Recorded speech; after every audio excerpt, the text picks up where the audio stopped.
Thank you, President Biden, and good afternoon, everyone. From New Orleans, where so many emotions are still so raw in this city that has endured more than its share of tragedy and is now dealing with that unspeakable act of evil just 36 hours ago. Many here devastated as we process sadness and grief beyond measure. There's anger, there's palpable anxiety, even as law enforcement and government officials assure everyone that the city is safe. The Superdome is secure. Increased police presence, enhanced security measures inside and outside the building. And it does seem right that the All-State Sugar Bowl will be played just a day later than originally scheduled. The Fighting Irish of Notre Dame ready to take on the Georgia Bulldogs in the final game of the college football playoff quarterfinals. Welcome everyone to the CFP Quarterfinal. It's the 91st edition of the Sugar Bowl, presented by Allstate, a game that dates back to 1935. Number 7 Notre Dame comes in at 12-1. The Georgia Bulldogs, the number 2 seed, 11-2, the champions of the Southeastern Conference. The quarterfinals began on New Year's Eve in the Verbo Fiesta Bowl. Penn State handled Boise State. 3 touchdown passes from Drew Aller. A wild one to the Chick-fil-A Peach Bowl yesterday. Texas squandered a 16-point lead, had to execute a 4th and 13 in overtime to dispatch a terrific Arizona State team. And then the Rose Bowl game presented by Prudential. It was all Ohio State. They raced off to a 34-0 lead behind Jeremiah Smith, who had 187 yards receiving. They beat Oregon, the number 1 seed, 41-21. So one of the semifinals is set. Texas and Ohio State will play in the Cotton Bowl next Friday. The winner of this game will advance to the Capital One Orange Bowl a week from tonight to take on Penn State. Hi, everybody, and welcome. Sean McDonough along with Greg McElroy. Delighted to have you with us. After what's been a very emotional and difficult 36 hours here in New Orleans, the focus shifts to football, and it should be a very entertaining, exciting game here today. Greg, the big story of this game coming in will be Gunnar Stockton. He'll be the Georgia quarterback today. Redshirt sophomore from tiny Tigard, Georgia, up in the northeast corner of the state. He put up huge numbers there at Raven County High School. Set marks that had been held by Deshaun Watson and Trevor Lawrence. He took over in the second half of the SEC title game against Texas, led them back from 6-3 down to that overtime victory over the Longhorns. So the big question today for Georgia and in this game, how will he play and how will the Bulldogs offense change? Well, it's going to change, and his offensive coordinator Mike Bobo compared his skill set to a young Baker Mayfield. He's tough, he's competitive, doesn't have quite the arm or the experience that Carson Beck would have, so expect him to lean a little more heavily on the run game, including quarterback run and more protected throws outside the numbers against an excellent pass defense in Notre Dame. His first career start, been in the program for 3 years, the first quarterback ever to make his first career start in a college football playoff game, which now spans 11 years. They have not played yet in this tournament, and the 3 teams that had the bye into the quarterfinals have all lost. So Georgia hopes that changes today. Meanwhile, Notre Dame, off its victory against Indiana, they were able to run the ball, which is their strength, against the number 1 Indiana rush defense in that victory in South Bend. It'll be a challenge to run again today against a very big Georgia Bulldog front. Well, if anybody could do it, it might be this Notre Dame trio of weapons in the backfield. Jeremiah Love, one of the fastest running backs in all of college football. Not to be overlooked, though, is Jadarian Price. Both are 1 and 2 in the country in yards after contact per carry. But don't forget about Riley Leonard and how he can impact the game with his legs as well. They use him an awful lot in the red zone as they get close to the end zone. Notre Dame 12-1, the 12 wins matching the school record. It's the 5th time they've done it. They're about to take the field. Owners of an 11-game winning streak after that shocking loss to Northern Illinois in week 2. 11 times the national champs, but they haven't won it all since 1988. Their 11-game winning streak, the longest in the country.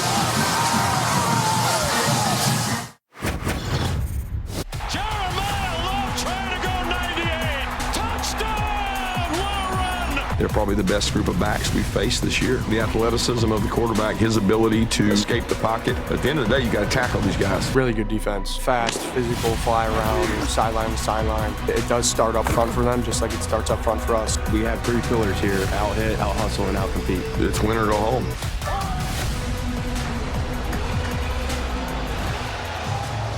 And the Georgia Bulldogs in the tunnel, getting ready to take the field.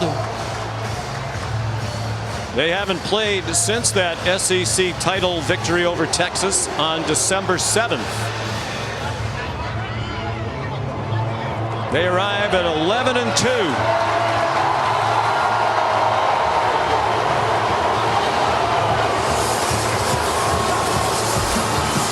Trying to win their third national championship in the last 4 seasons. We'll have more from New Orleans in just a moment.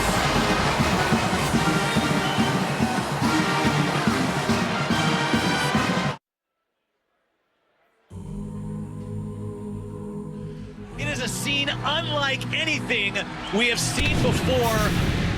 There's no feeling like the feeling of something new. Jeremiah Love trying to go 98. What a run! Touchdown! This is obviously why I came to Notre Dame. I'm going to go out swinging. I want to compete for it all. When euphoria fades, reality takes hold. The Irish get the Bulldogs. Attack mode all night! Retooled.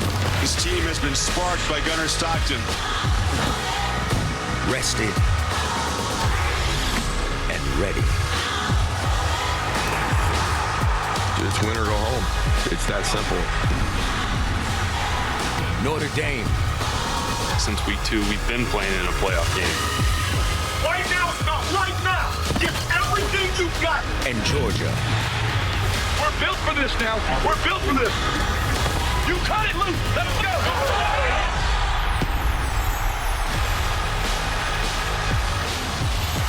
Fourth meeting all time between these two college football powers. Georgia's won each of the previous 3. The captains making their way to midfield for the coin toss.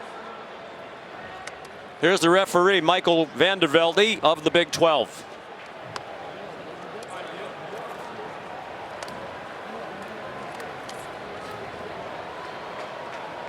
Captains, congratulations on earning the opportunity to play in the quarterfinal game here at the 91st All-State Sugar Bowl. To my right here, we have Mr. Troy Hawks, Executive Vice President with the All-State Insurance. It's an honor to have him here today. Good luck, guys. Notre Dame, you're the visitor. You'll call the toss. Today's coin features the logo, All-State as heads, and on the opposite side, both schools, represented with the CFP logo as tails. What is your call? Heads. Heads is called. It is a head. You've won the toss. Deferred your choice to the second half. You want the ball. Which way would you like to kick? Stay here.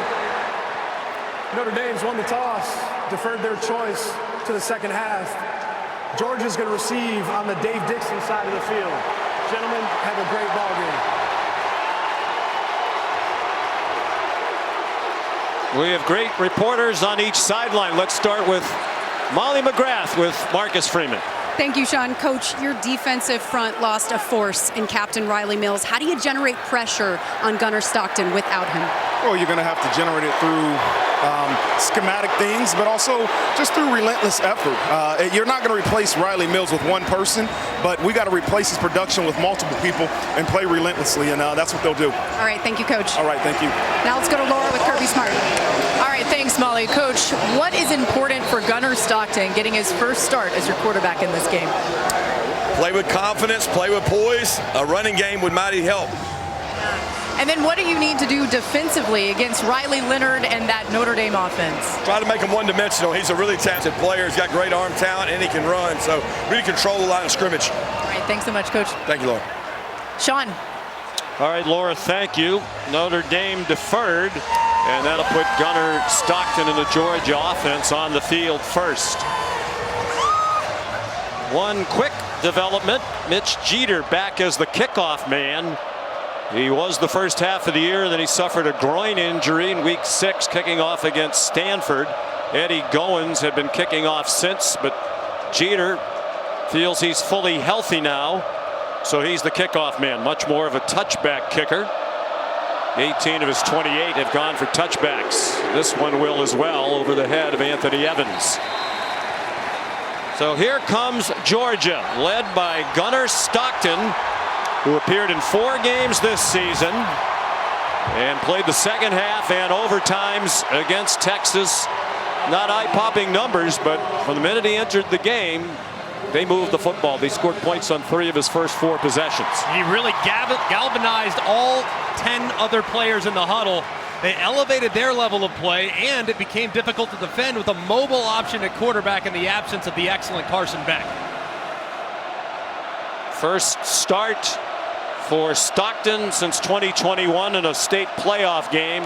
Raven County lost to Thomasville in Class 2A. Trevor Etienne dropped for a loss. Jalen Sneed drops it for a loss of 2. It's an outstanding Notre Dame defense, second in the country in scoring defense, giving up only 13.8 points per game. Only Ohio State better. They're coordinated on defense by Al Golden. And he spoke all throughout the week about the importance of creating negative plays on first and second down to get an inexperienced quarterback off schedule in 3rd and longs. On 2nd and 12, Stockton dropped for another loss.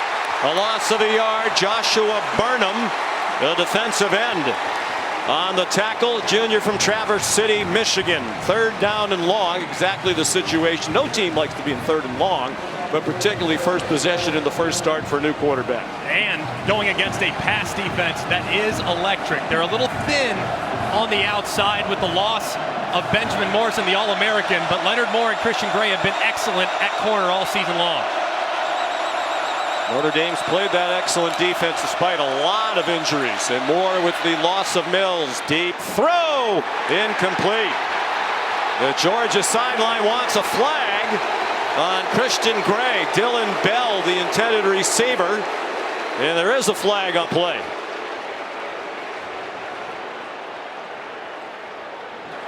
Pass interference, number 29. Defense, 15-yard penalty automatic. Looked like right there, the left hand, that's exactly what they'll call him for. Gray working against Bell, and Gray has been the guy that teams have tried to attack these last few weeks. Leonard Moore, the freshman on the other side, you would think with his youth, he'd be the guy you'd go after, but Gray got picked on a lot against USC, and Georgia tried to attack him early to test his confidence.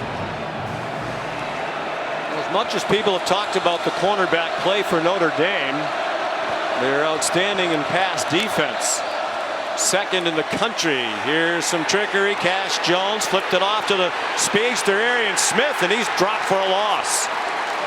Big loss back to the 33-yard line. The All-American Xavier Watts there for the Irish for a loss of 5. That was a terrific job by not just Xavier Watts, but also Drake Bowen at linebacker. And these linebackers have a really tall task today. With the absence of the big physical interior defensive lineman Riley Mills, Drake Bowen and Jalen Sneed and Jack Kaiser are going to be asked to do an awful lot to create confusion along the front. And Bowen gives the size in the middle of that defense. He's a big linebacker, 240 pounds. Stockton kept it, and he got tackled by Xavier Watts. A gain of 6. It'll be 3rd down and 9. Just more than 2 minutes gone by. And Georgia with the first possession of the football game. And even with Carson Beck, this Georgia offense on 3rd down, just 63rd in the country, and especially on 3rd and longs, if you get more than 3rd and 4, they're at under 30%, so they have not been good on 3rd down all season long. Etienne, the running back. Notre Dame shows blitz. They do blitz a lot. Stockton flushed. Running out of time. He got hit by Jack Kaiser. And the ball wound up going out of bounds. Officials ruling it an incomplete pass. Well, Jack Kaiser is watching Etienne, the running back, playing man coverage. This is what they do an awful lot of. But as soon as Etienne gets caught in the traffic up front. It frees him up to converge on the young Gunnar Stockton. He arrives, and it looks like that ball doesn't come out of his hand before the hand starts moving forward. It might be a fumble, which would potentially give some more yards into the backfield. Forward pass is under further review. And the replay review has stopped it. Brad Van Vark is the replay official. Let's look at it there. Is the hand moving forward? Doesn't look like it is. This ball might move further back in Georgia territory.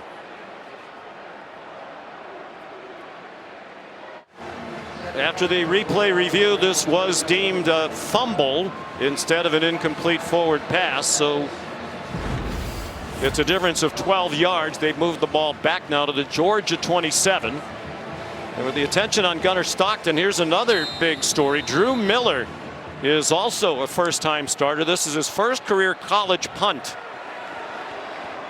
Brett Thorson, their All-American punter, was injured in the championship game against Texas. So here's Miller, freshman from Iowa, very highly recruited. They came after him and they hit him. Bryce Young hit the punter. Fair catch is made by Max Hurleman. Just a 34-yard punt for Miller. Notre Dame, one of the best punt blocking teams in the country. They blocked 3 of them during the regular season and 6 kicks total. And the question is it 5 or 15? And I think the indication there from Michael Vandervelde is that it's just going to be 5. Then the question would be for Kirby Smart, Greg, do they want to punt it again? It wasn't a great punt. But your punter also just took a big hit. So are you better off giving him a little time after his first career punt that wasn't great? Running into the kicker, number 30 of the receiving team. 5-yard penalty, replay, 4th down. Potentially let off the hook significantly. He's all the way over here, as you can see, coming full speed at the punter and hitting that leg. Very fortunate that that was not a 15-yard penalty, which would have resulted in their second automatic first down by way of penalty in the first drive. Let's bring in Matt Austin, our rules expert. Matt, what do you think, 5 or roughing the kicker? Well, I know that the defender only hit the plant leg, but he hit it, or the kicking leg, but he hit it considerably. I think 15 yards would have been more appropriate here. So Miller will kick again. Now it's 4th down and 16. You're a Georgia fan, you have to be a little bit concerned about the offense so far. That was a bit of a fire drill for Gunnar Stockton and his mates. They went after Miller again. They hit him again. It was Bryce Young again. Hurleman trying to return the punt. Georgia fans booing now as their new punter gets hit for the second time. What a way to start your college career for Drew Miller out of Mediopolis, Iowa, where he's also a high school quarterback and a soccer goalie, won all state honors in that sport. I think it's going to be 5 again, because again they're looking to Kirby to ask him if he wants the penalty or not. Now, if the last one wasn't 15, then that one probably wasn't. That one wasn't nearly as physical, but a Running big into mistake. The kicker, number 30 of the receiving team. Penalties decline. First down, Notre Dame. You got to look. I know you're excited. I know you're fired up, and I know you have made a season terrorizing quarterbacks, but don't terrorize punters. They're protected, and that right there, just a bad mistake by Young. He's an excellent young player, but got to pull off if you can't get there, and that time he does it, runs through him again. They come after the punter a lot, and Young is huge, 6'7". He's a big part of their blocking success. He's blocked 3 of those 6 kicks. Marty Biaggi is the special teams coach who's done a tremendous job. So finally, Notre Dame on offense, led by Riley Leonard. Unlike Stockton, an experienced veteran, couple of years as a starter at Duke, transferred to Notre Dame this year, where he's been the starter throughout. Senior from Fairhope, Alabama. Jeremiah Love was in the backfield. Leonard threw it through the hands of Love as he was chased to the boundary. There's a late flag thrown by the referee, Michael Vandervelde. Looked like the ball was thrown by Leonard, batted back to him by Michael Williams. He ran outside the pocket and tried to throw it again.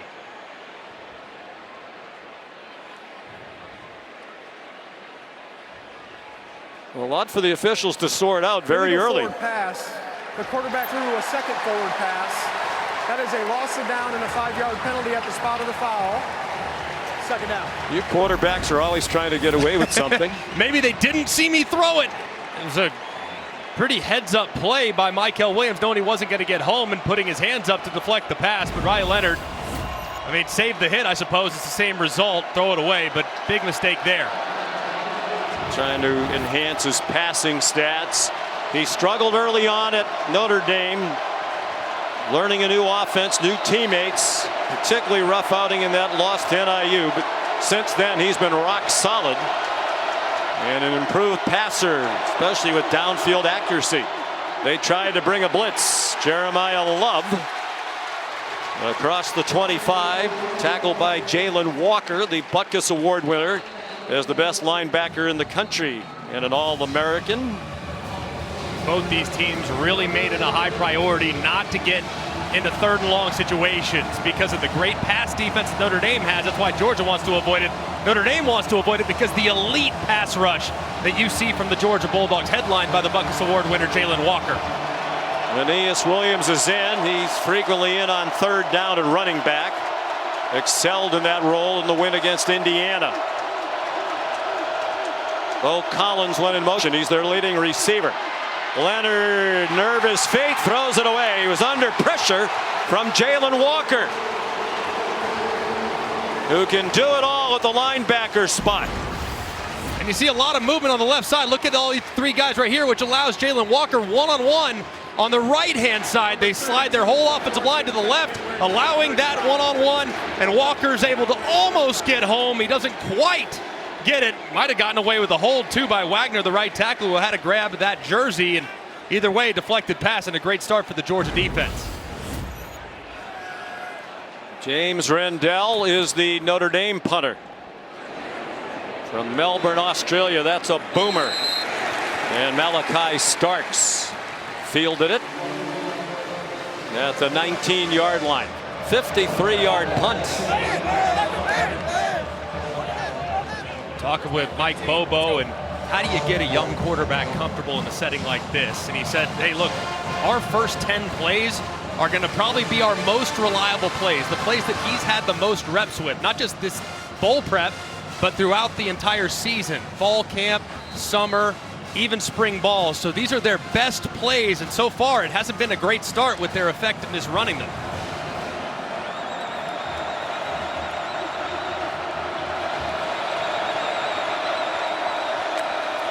Second possession for Georgia. Trevor Etienne, with some help from that enormous offensive line, made his way out to the 26-yard line. A pickup of 7. Here's Laura Rutledge. Well, Sean, you and Greg are talking about getting Gunnar Stockton as comfortable as possible. After that first offensive possession, a lot of conversation between Gunnar and Trevor Etienne, talking about what could work better, as well as Kirby Smart coming over to check on Gunnar, telling him it's fine, it's all good. Some smiles with him, and Carson Beck came over to talk to him as well, encouraging him down here. Blitz. Stockton, back shoulder throw on the money to Dylan Bell. Dylan Bell stumbles down, or he might have gone the distance. They're going to mark Bell out of bounds way back at his own 38-yard line, near where he made the catch. And this was a great job by Dylan Bell, turning at the last second to create that sudden separation against Leonard Moore. Did that left foot go out right there? Yep, looks like it did. Good completion there, though, from Gunnar Stockton, and a tremendous catch by Bell.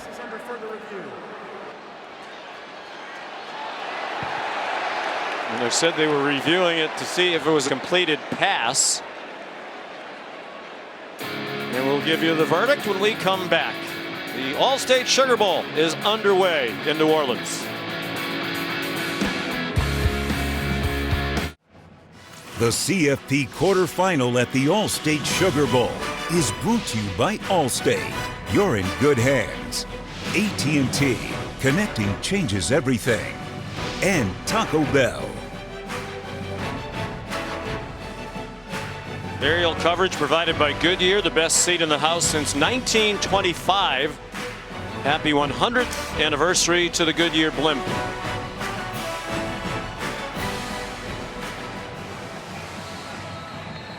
After review, it was deemed to be a catch, and Dillon Bell out of bounds at the 38-yard line. So first down for Georgia. And the first completion for Gunnar Stockton goes for 12 yards.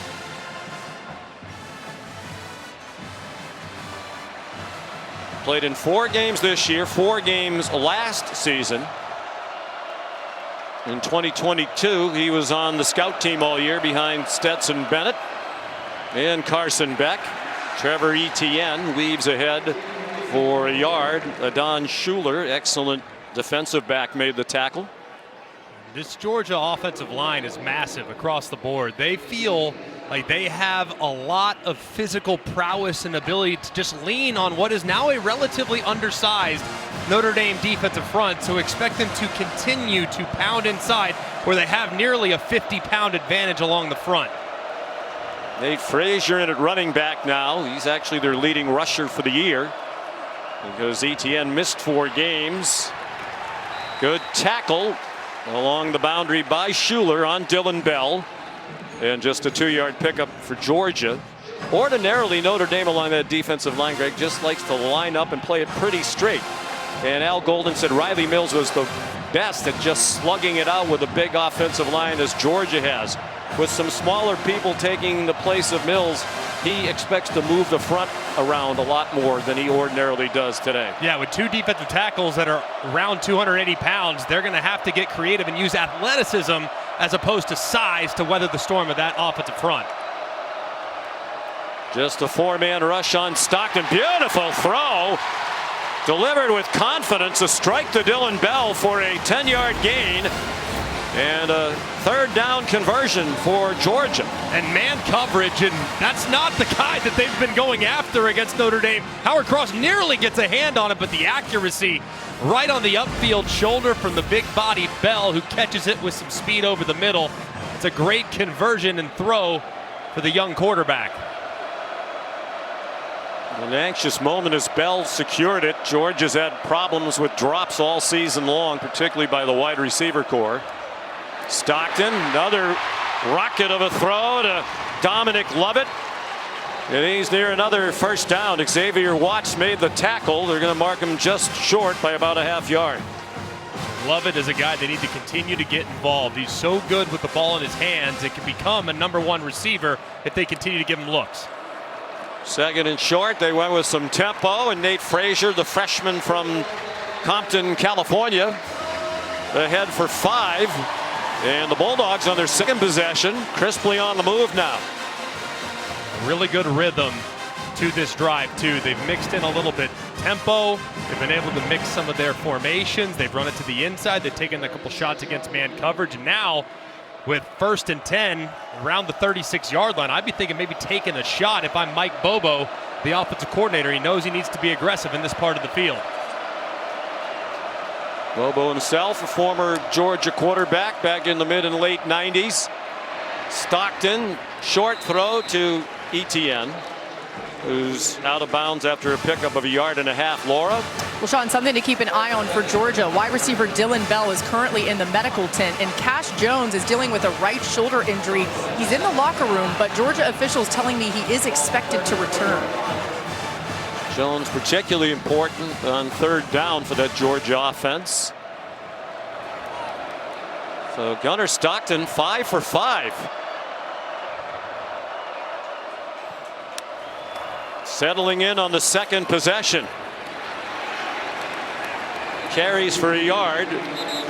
Drake Bowen made the tackle. There is a flag on the play.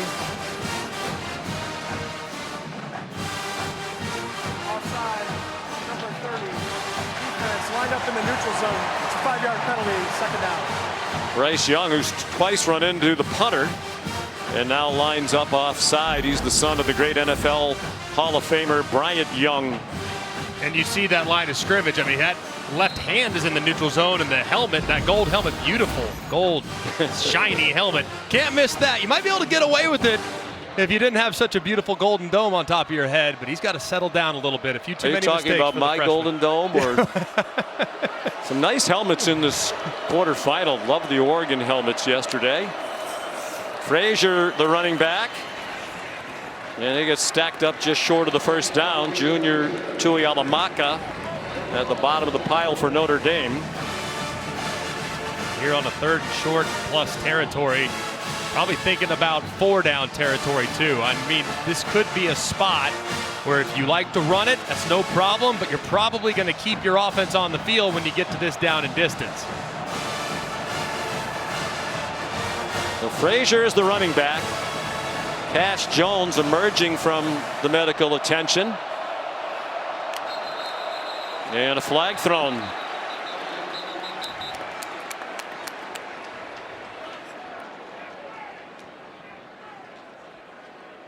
False start, number 69. Offense, 5-yard penalty, 3rd down. Tate Ratledge saying my bad. Excellent right guard. 3rd team AP All-American. And this is Notre Dame using Georgia's technique against them. You often see Georgia's defensive line shift across in short yardage. That time Notre Dame does, and the right guard flinches to make 3rd down a much more difficult proposition. Ratledge is 6'6", 320. That makes him one of the smaller Georgia offensive linemen. The smallest, if that's the right word, is the left guard, Dylan Fairchild, and he's 315 pounds. Etienne, the running back, now on 3rd down and 6. Etienne powers for a 1st down. Looked like he had forward progress across the line to gain, and he did before he was driven back. 7-yard gain for the Louisiana native from Jennings back in his home state. And just a great job by Georgia taking advantage of the numbers of Notre Dame. There were 3 guys on the left side of the center, and that's exactly what they ran into. There's your 3 defensive players on the left side of center. You run right at it. You have numbers and leverage, and as a result, it forces those linebackers to tackle Etienne at an angle, and you can't do that with that much momentum moving forward. 11th play of the drive. 5 rushes, 5 passes so far. Etienne got stood up and dropped by Gabriel Rubio, one of those who'll see more action than he ordinarily does today in the absence of Riley Mills. And they like Gabriel Rubio and his size. He's not going to be as dominant or as likely to take the game over as Riley Mills naturally, but they do think he can hold up on the interior, and that time he kind of spun in there for Al Golden's defense and found a running back to drop him for a short gain. Nate Frazier, the running back. Stockton faked it to him. Dominic Lovett taken out of bounds just shy of the 1st down marker, tackled by Jordan Clark for an 8-yard gain. Clark was excellent against Indiana, transfer from Arizona State. You don't lean much on transfers. Only 13% of their starts all year have been from transfer players, among the fewest in the country. For Marcus Freeman, he said, we're never going to major in the transfer portal. We will minor in it. And Dylan Bell is back on the field. Wide to the left of Stockton on 3rd down and a short 2. 2 tight ends in the ball game. Expect inside handoff here. Etienne, they brought a blitz. The ball's out. Don Schuler put the hit on. Notre Dame has recovered the fumble. Jaden Osbury. Well, one way to make up for not having Mills is to blitz in a hurry. And Adon Schuler goes in, puts that helmet right on the football. It pops out. Nobody can find it initially, and then Osbury, the Louisiana native, finally pounces on it. What a huge turnover for the Fighting Irish.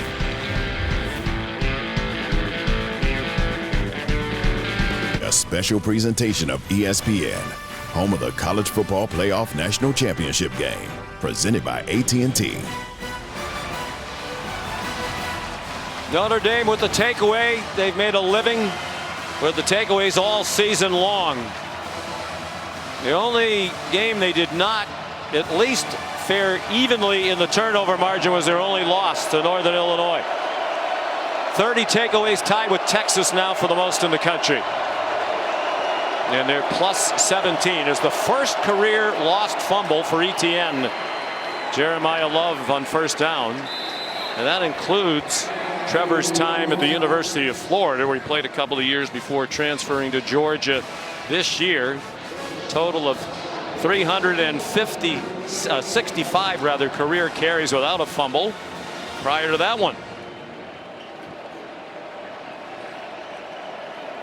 And he has some uneasiness about playing in this building. Mentioned Trevor's from Louisiana. He lost a high school state championship game in this building. His brother Travis, the great former Clemson star, now Jacksonville Jaguar, lost here 3 times in college and broke his foot here in an NFL exhibition game.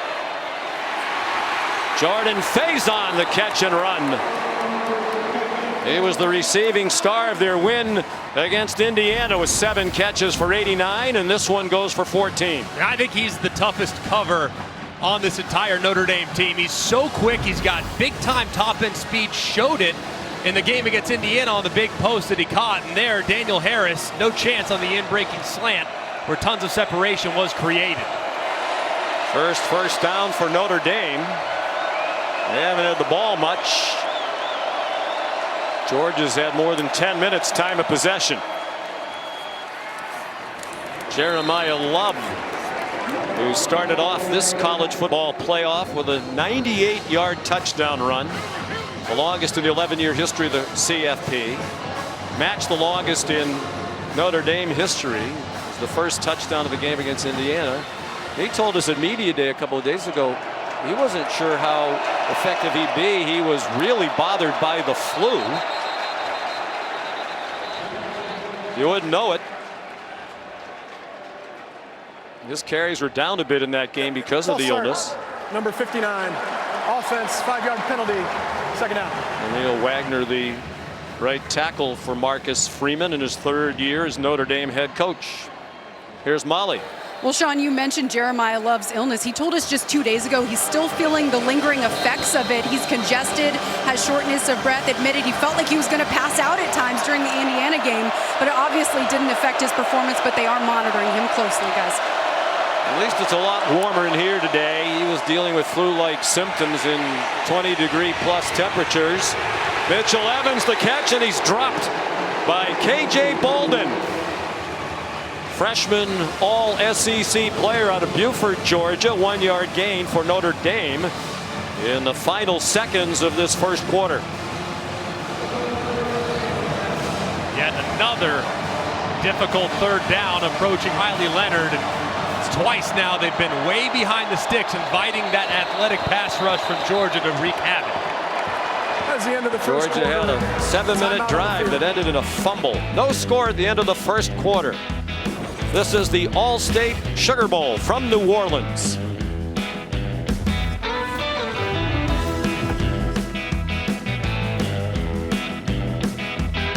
Coach, how do you get your offense going against this Georgia pass rush? You know, we got to be able to run the ball, and we're going to try. We're going to keep going, and you know, we'll be fine. You know, we got to clean up some of the pre-snap penalties. That's the stuff that's going to hurt our entire team. You know, I'm okay with aggressive penalties, but the pre-snap ones where you line off sides and you false start, we got to fix that. All right, thanks, Coach. All right, thank you. Certainly help his offense if they could stay on the field. They ran just 7 plays in the first quarter to 18 for Georgia. The Dogs had the ball for 10 minutes and 22 seconds of the 15 minutes. Mike Denbrock, the offensive coordinator for Notre Dame, one of the very best in the business. Mike Denbrock really stressed the importance of complementary football too, knowing that the defense without some key pieces, they're going to be thin. That rotation is not as deep, so they cannot allow the time of possession and the snap exposure for their defense to get too out of control. So got to start putting together some 3rd downs and some drives to take the pressure off.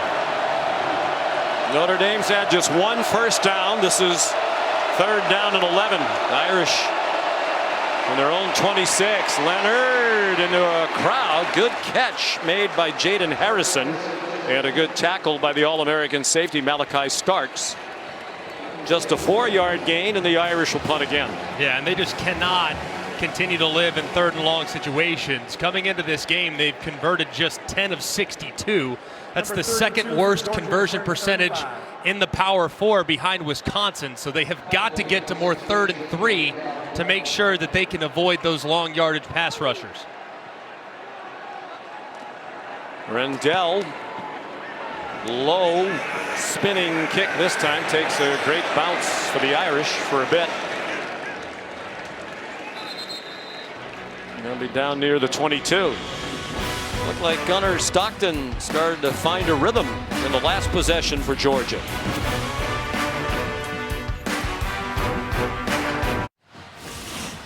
Time now for the Chick-fil-A move on the field, and it's the Notre Dame defense so far. They're doing a lot of movement. They have to. They've lost their 315-pound defensive tackle. The good news is the linebackers still have great athleticism. So does the front. You see over the top by Steen on the first play. You see the movement here at second play, which frees up Kaiser to close on Stockton to force the fumble, and then a moment later, after what was a pretty successful drive from Georgia, gets stopped as a result of Schuler delivering a big hit, dislodging the football from ETN to turn over the Georgia Bulldogs. Been a pretty good start for the Irish.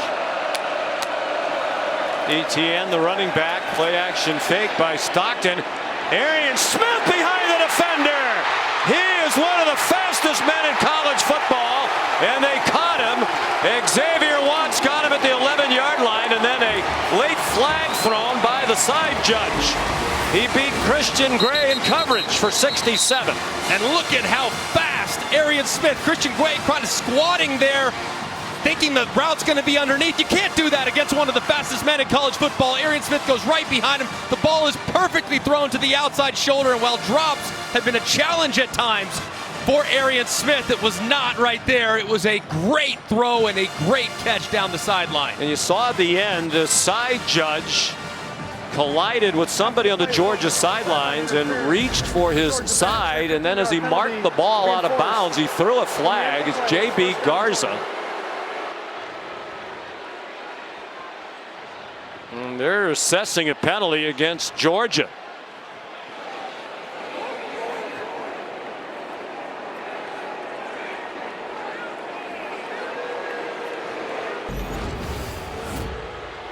Let's look as the official running down, and number 39 runs right into the official, which slows him down. And that's who ultimately calls the penalty. You have to stay out of that white part. That is the official's area. They own that white part of the sideline. Usually have a get back coach, and that time a big 15-yard penalty. Yeah, instead of the 11, they're on the 26. ETN. Let's bring in Matt Austin about that. Matt, is that the kind of thing you have to flag the first time it happens? If there's contact, yes, because as Greg said, it's dangerous down there. He's running full speed to keep up with the play, to get a good spot, and if somebody gets in his way and there's a collision, it's extremely dangerous. So yeah, that's a good call. And clearly in the field is Parker Jones, number 39, and you have to give the official the white area. You see he's standing way back there now, not going to make the same mistake twice. They bring everybody to these bowl games that they can. Dylan Bell took a handoff. He's played some running back in addition to wide receiver. Didn't get much there. But that must be the worst feeling in the world for Jones. Obviously not intending to interfere with the officials, just caught up in the excitement. It's just wrong place, wrong time. I feel bad for that young man. He didn't do anything malicious. He was just in the way as the official was trying to run down, and makes it very tough. Kind of squanders all momentum created by the big play. Cash Jones in on third down on the right hip of Gunnar Stockton. Al Golden. So Cash Jones is an issue on third down. They throw instead way over the head of Dylan Bell along the near sideline. So that sideline penalty huge. And Parker Jones hopes that Georgia goes on to win this game comfortably and everybody forgets about it. They don't want to live in infamy for colliding with an official on the sideline. It's like the college football version of, what, Bartman in Chicago or something like that. I hope it doesn't come down to that, that's for sure. Here's Peyton Woodring, another Louisiana native from Lafayette, a couple of hours away. Made 34 straight from inside of 50. This is 41. And Gunnar Stockton is the new holder. And no problem with the operation. Woodring, one of the best in college football, has now made 21 out of 23 for the year, and both misses have been from beyond 50. Georgia leads 3-0. This is the All-State Sugar Bowl.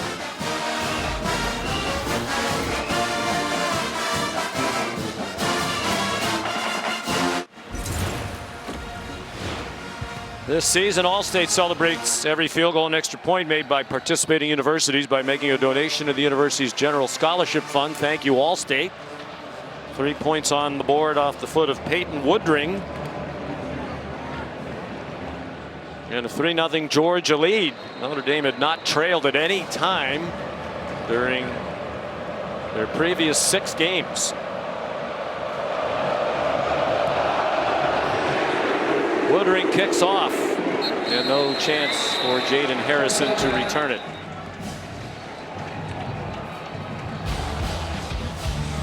The road to the college football playoff championship continues next week with the semifinal games.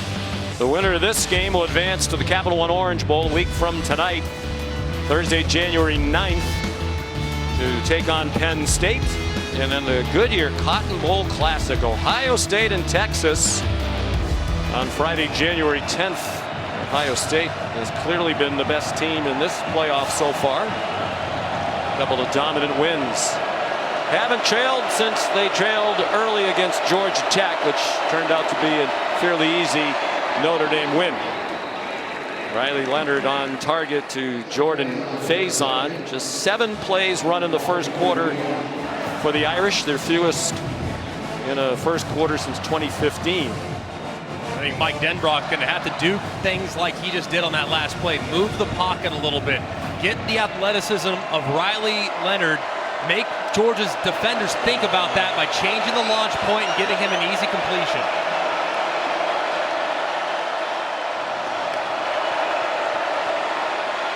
Design quarterback run, a draw out of the gun for a first down. Chaz Chambliss stopped Leonard after a 5-yard pickup.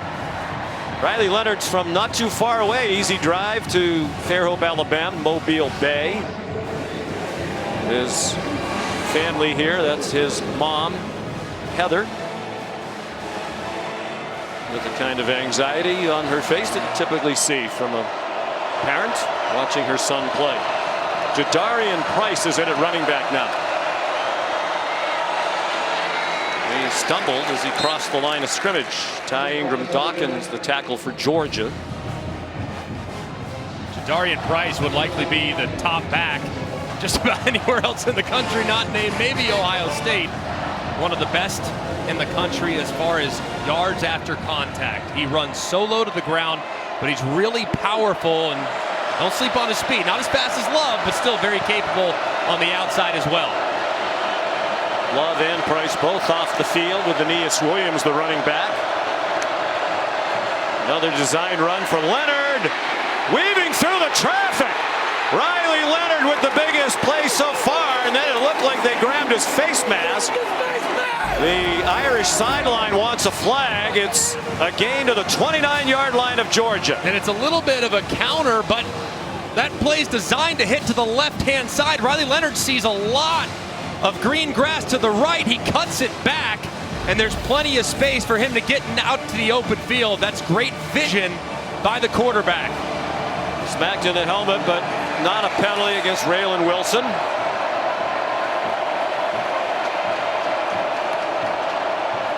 First and 10, Jadarian Price.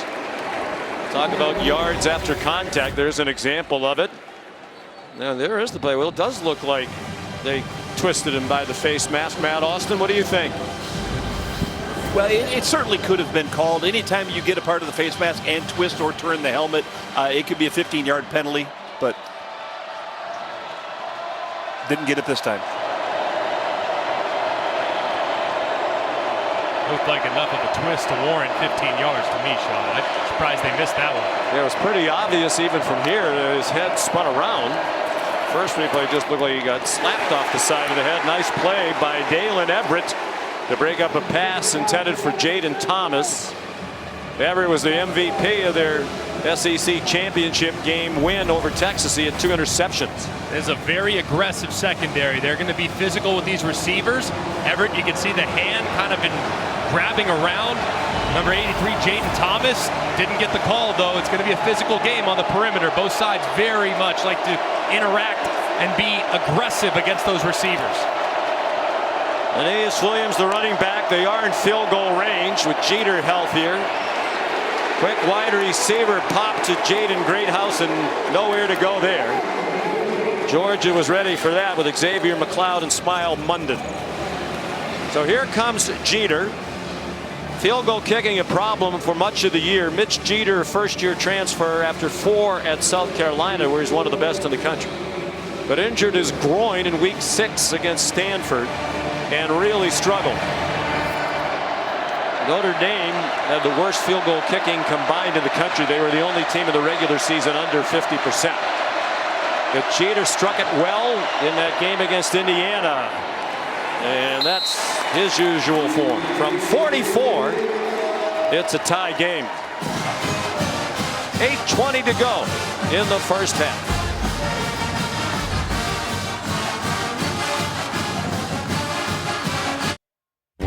The CFP Quarterfinal at the Allstate Sugar Bowl is brought to you by Allstate. You're in good hands. And Capital One. What's in your wallet?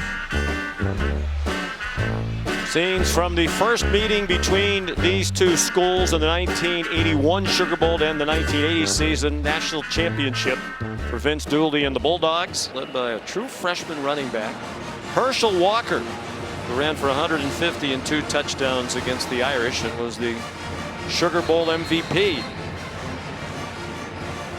Hold Herschel to 150. That's a pretty good day defensively.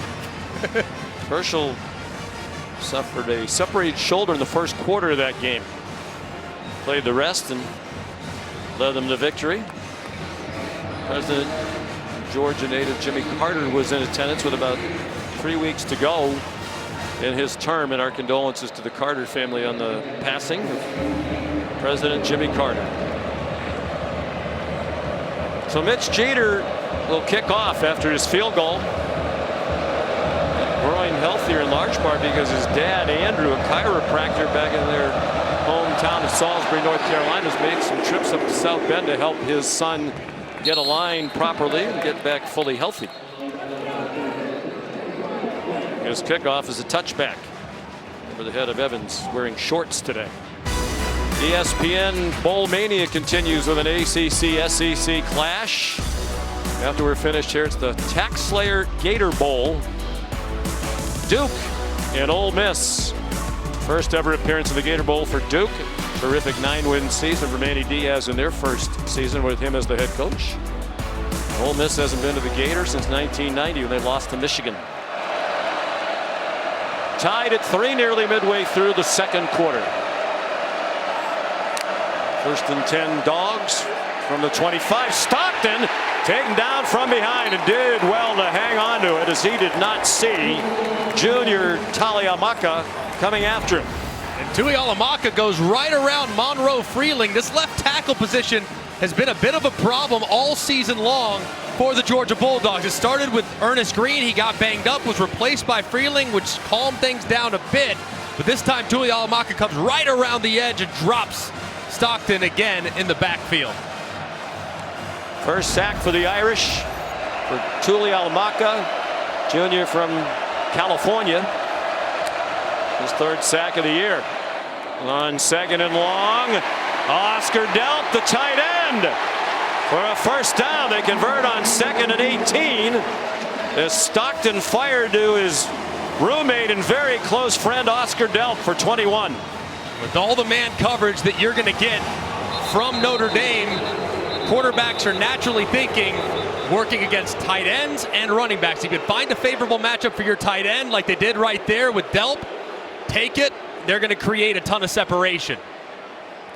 Georgia fans booing as Watts is down and being tended to. Georgia was trying to go quickly, but the injury stops the action.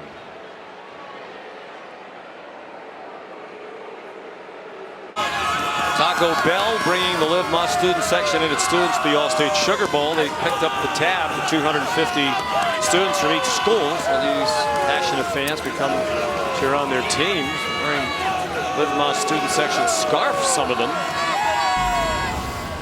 A moment ago, Xavier Watts having to go off the field, all because Jordan Clark, his teammate number 1, stepped on him, lost his shoe, trying to run off, can't get there in time, so has to go down. You don't like to fake the penalties, but that I think is a good reason enough to go down, correct? Yeah, the old fake injury. We've seen it a lot this season. Trevor Etienne, that time great push by the offensive line. He went a long way before he got touched.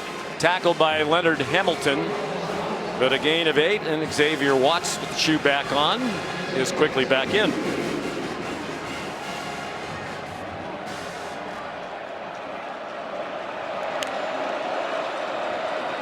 Stockton kept it. Probably didn't have a good option either way because they were about to smother Etienne if he took the handoff. Tui Alamaka dropped Stockton for a 1-yard loss. Those are the negative plays that Al Golden's defense needs to continue to try to create. 3rd and short, you'd be thinking Lovett here with press coverage across the board. This might be a spot here. If you can get Lovett in a one-on-one with the safety to the right-hand side, I don't hate the opportunity to potentially work one of these 2 guys there in the slot. It's dealt to the inside of Lovett. Stockton given a pocket, zings another one. It's not held on to by Lovett. But Jordan Clark in coverage, the son of Ryan Clark, 13-year NFL defensive back, and now our colleague at ESPN. It looked like the ball was thrown behind, and it was well covered by Clark, who's really played well these last couple weeks. And that ball's thrown accurately, you got a much better chance. But on the back hip, there's no chance. Drew Miller got run into twice on his first attempts to punt in college football. A little extra muscle in front of him now with Freeling and Bobo. They've had 2 big bodies out there earlier. I hope they reminded Bryce Young not to run into the kicker as well. Came after him. Short punt. Max Hurleman returns to the 25-yard line. Jalen Walker, their Butkus Award-winning linebacker, down there covering punts. Let's head down to the tunnel. Check in with Jen Latta. Thanks, guys. What a game so far. Told me that checking first is smart. Check Allstate first and see what you can save. I have a feeling that was not live. Interesting, effective messaging. Plausibly live, maybe not even plausibly live. Defensive battle, not a huge surprise. Big edge in plays run, total yards, and time of possession for Georgia, but it's Notre Dame ball right now. Jeremiah Love, the running back. He stayed in the block. Walker slowed him down a bit. Here's Faison. Seems to be at his best in the biggest moments. Round 1 against Indiana, and last year in their bowl win against Oregon State in the Sun Bowl, he was the game MVP. And great protection up front. They have a lot of guys in there to give plenty of time to allow this route to develop. It's going to take some time for Faison, and I love so much how Riley Leonard gets all of his weight behind it. That's a long throw from the far hash. It's accurately thrown, and it's a nice way to start the drive. Faison, also a lacrosse player on the Notre Dame national championship team, clutch in that sport as well. Love rocked by C.J. Allen. The inside linebacker, Marcus Freeman himself, a former linebacker, was admiring the Georgia linebackers. Said he loves the violence with which they play, and that was an example of it there from C.J. That's the perfect way to describe these Georgia linebackers too, especially C.J. Allen, who forced his way onto the field last year because of an injury and hasn't left. He's been terrific there, centering up the middle and being a physical presence.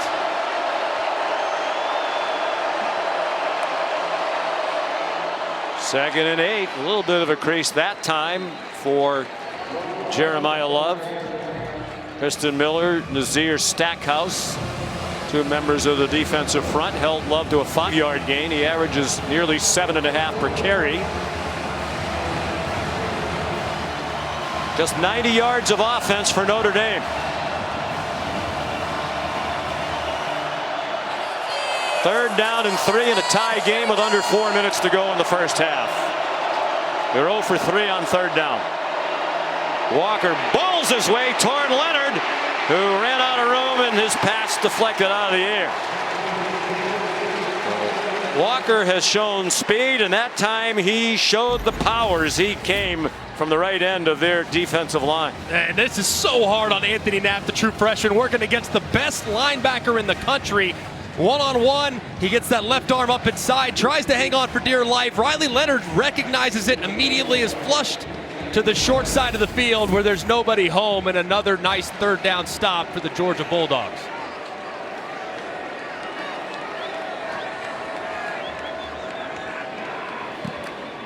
James Rendell punts. Fair catch signaled by Anthony Evans and made. And Georgia will start from the 13. Only 3 points for each team, and to me, if you're a Georgia fan, you have to feel like Gunnar Stockton's actually played pretty well. It's not his fault that they have just the 3 points. He's been great. I mean, he's been accurate. He's been decisive. Now, there have been a couple times where he's felt the rush. It's resulted in a couple sacks, but that wasn't on him. I think he's been everything you could possibly want. Now, can they continue to lean on this Notre Dame defensive front? Because as they continue to mount plays and the time of possession gap continues to widen, will this thinner, injury-plagued defensive front start to give in just a little bit against a big physical offensive line? There's not a lot of depth on that very talented Notre Dame defense. They've been worn down by injuries. Al Golden said our defense keeps getting younger as the season goes along. They come after Stockton on first down, and his pass is incomplete. Trying to get it to Lawson Lucky. Part of a talented tight end group, but Don Schuler had the coverage. The Georgia Bulldog faithful wanting a flag here on Schuler, but he does. You see, there's contact, but it looks like Schuler's trying to look back inside and play the ball. I think that's a good no call. Both guys were being physical with each other, but because they were both trying to play the ball, it results in no call. Stockton 8 out of 11. He's thrown for 130. 67 of those were on one big play. He throws off his back foot and nowhere near lucky. Brock Bowers last year, who's had a record-setting rookie season in the NFL for the Raiders, including here last weekend against the New Orleans Saints. But Al Golden said this group that they have, Kirby Smart at tight end, is really good, and there are 3 of them. Not for Al Golden said, I'm not sure we've seen a group that is deep and talented as this group this season. Yeah, really good group all together. A very physical presence in Urasek, who's transferred from Stanford. And then you have Lucky, who's a great route runner, and a Delp who can do it all. They combined for 60 catches on the year, more than Bowers had last year, though Brock's season reduced by injury. Nowhere to go for Stockton. Chased by Howard Cross. Al Golden said he needs to have a huge game. One of the veterans of that defense, particularly in the absence of Riley Mills. He needs to be a force in the middle. He has been so good throughout the course of his career, and Riley Mills has always been that big guy that ate a ton of space inside that really gained a lot of attention, which allowed Howard Cross to get a ton of one-on-ones. Now he's going to have to create them himself and win his fair share. Third punt for the new punter, the true freshman Drew Miller, and a good one. Fair catch made by Max Perleman. A 48-yard punt. Saturday on ESPN and ABC, we'll cap off the regular season with a special all-AFC North doubleheader with playoff implications. 4:30 Cleveland and Baltimore, at 8 Cincinnati and Pittsburgh. Both games can also be seen on ESPN Plus and ESPN Deportes. Ravens can clinch the division with a win, tie, or a Pittsburgh loss. They've been the hot team lately while Pittsburgh has been scuffling. They can still win the division if they win and Baltimore loses. Cincinnati, we keep hearing it, that's the team nobody wants to see make the playoffs unless you're a Bengal fan, because they will be dangerous if they get in with that offense. 3-3 game, approaching 3 minutes to go. Jordan Faison from Fort Lauderdale, Florida, said he knew nothing about lacrosse. Growing up, he was playing youth football. He had a buddy. His dad was a lacrosse fan. His buddy was playing youth lacrosse. So why don't you come over and just pick up a stick and throw the ball around? And his love of lacrosse was born, and now he stars in 2 sports. He said the lacrosse season starts January 8th, and he's really hopeful that he's a few weeks late to getting prepped out there with his lacrosse stick. Riley Leonard stepped into the throw. Good catch. Jaden Greathouse, the sophomore, just short of the first down. Molly. Well, Sean, before their round 1 game, Irish coaches asked Jordan Faison to speak to the team about what it takes to win a title, and he stressed the focus and mental toughness needed to win on this stage. He draws confidence from that lacrosse title, telling us no moment feels too big for him. He's been here before. He understands the composure and focus that it takes to win it all, and he's preaching that to his teammates, guys. Just got him within a yard of a first down. 3rd down and 1, just shy of midfield, and the 2-minute timeout is here. This is a 2-minute timeout. Timeout on the field. Tied at 3. The winner goes on to the college football playoff semifinal in the Capital One Orange Bowl.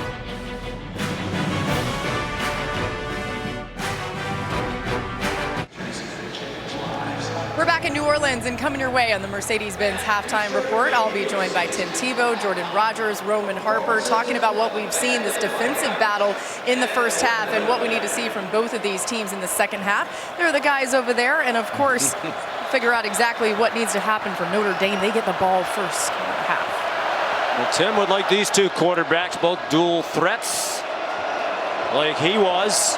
3rd down and less than a yard for the Irish, just shy of midfield. With 2 minutes to go in the half. Riley Leonard using that 6'4" frame. And a tip of the cap to Laura Rutledge for the great reporting she's done here the last 2 days after the tragic events here. Well done, Laura. We're really proud of you. And it's great to note that this crowd looks like it's just about full. There was some speculation some people might not be able to stay for the game because it was pushed back an extra day. It is just about packed everywhere you look. 74,000. Leonard does that so well. When he can't find anything, he finds somewhere to run, and he runs for a first down to the 39-yard line. This is one of the few times that Georgia's not been very responsible for the rush lanes, which allows Riley Leonard to just take off right up the middle. You see the Red Sea part, you take off and go get what you can get, and that's a first down. Throwing back shoulder and incomplete. Well covered by Dalen Everett again on Bo Collins. The transfer from Clemson, who's their leading receiver for the year coming in. Well, lately, Faison's been the primary target. I think in the second half, they're going to have to continue, if you're Notre Dame, to take some shots. This is an aggressive defense. They're getting up in the face of these wide receivers. They're going to have to threaten them vertically to soften them up a little bit. Probably not quite in field goal range. Jeter has a strong leg. There's a completion to Mitchell Evans, dragged down near the line to gain by Smile Munden. The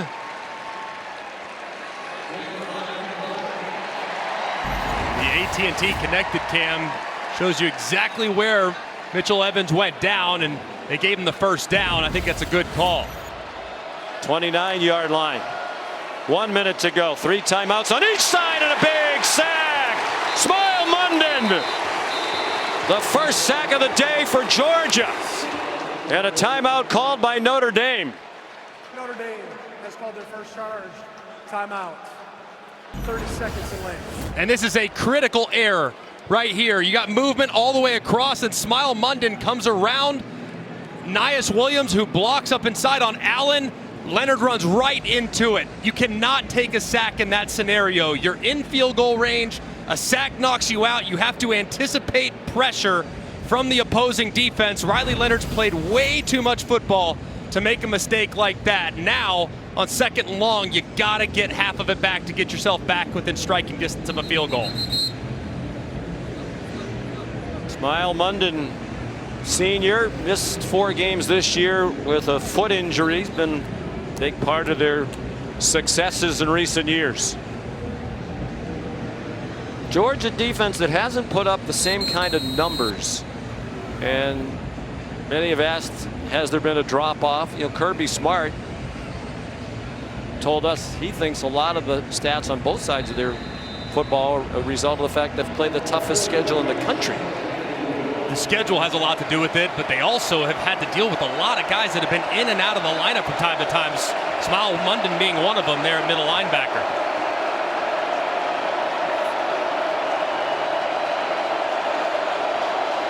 Second and 21. They've probably taken themselves out of field goal range with that sack. Riley Leonard heeding Greg's advice, just trying to get him back in field goal range, and he does with a 10-yard run to the 30-yard line.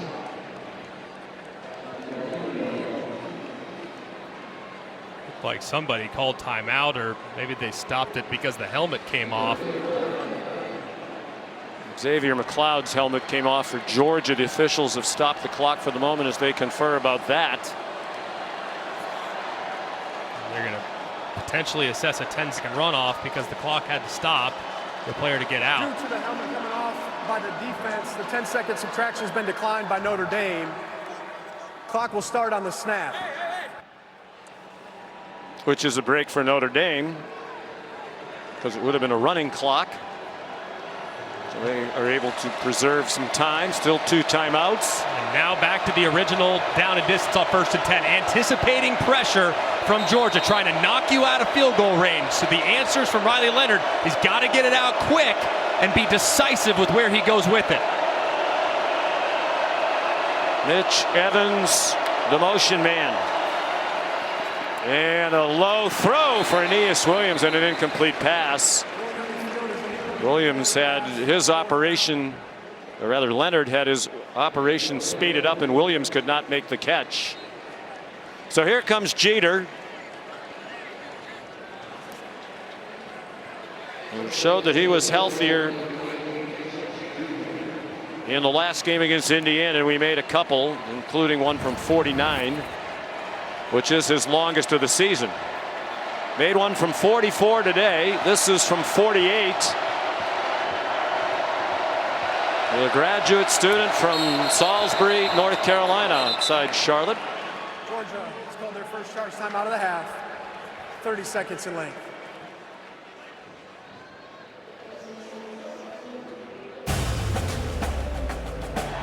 I got something coming up.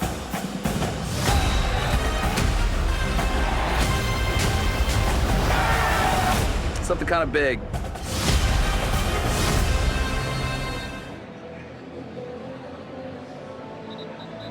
Mitch Jeter, graduate of South Carolina, got a degree in biological sciences.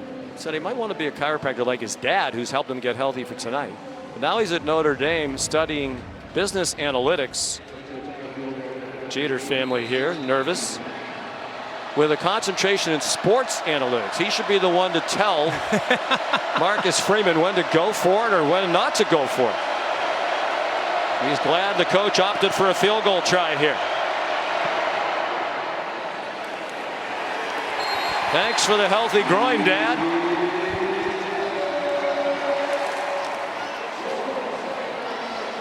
Notre Dame leads 6-3 with 38 seconds to go in the half. Perfect snap, perfect hold, right down the middle with excellent rotation. Marcus Freeman, you gotta love the story of a young man like Mitch Jeter, who throughout the course of his career had been so good at South Carolina, one of the top players in the portal, transfers to Notre Dame, gets hurt, and has persevered through that injury, and his family looking on has to be so proud, understanding everything that he went through to get back onto the field and successful. And his health's important. When you get in these playoff games, if you're in a close game, the field goal could easily be the difference. Well, there haven't been a lot of close games so far in the 7 previous games played in this college football playoff. 6 of them decided by double figures. The only single-digit win was Texas yesterday in that classic double overtime against Arizona State. Some other trends in that on-campus first round action. The home team won all 4. And in this quarterfinal round, the teams that had the bye, the 3 conference champions who've played so far, have all lost. Georgia hoping that's not a 4-for-4 sweep. Well, normally, if Carson Beck was under center, you'd know that Georgia's going to go into overdrive here in a 2 minutes to try to steal some points. Based on how Stockton's played in the first half, and I might get aggressive here. Great throw on the in-breaking route, moving the pocket, finding a hitch to the outside. Accurate throw, and then how about this beauty? The Arian Smith, one of the fastest receivers in the sport, sees the matchup, sees squat coverage, perfectly thrown to the outside for a big gain. He's been very impressive in his first career start. He's actually a higher rated prospect coming out of high school than either Riley Leonard or Carson Beck. He got hit again. The ball's out. R.J. Oben knocked it out. And junior Tuialamaka has it for Notre Dame.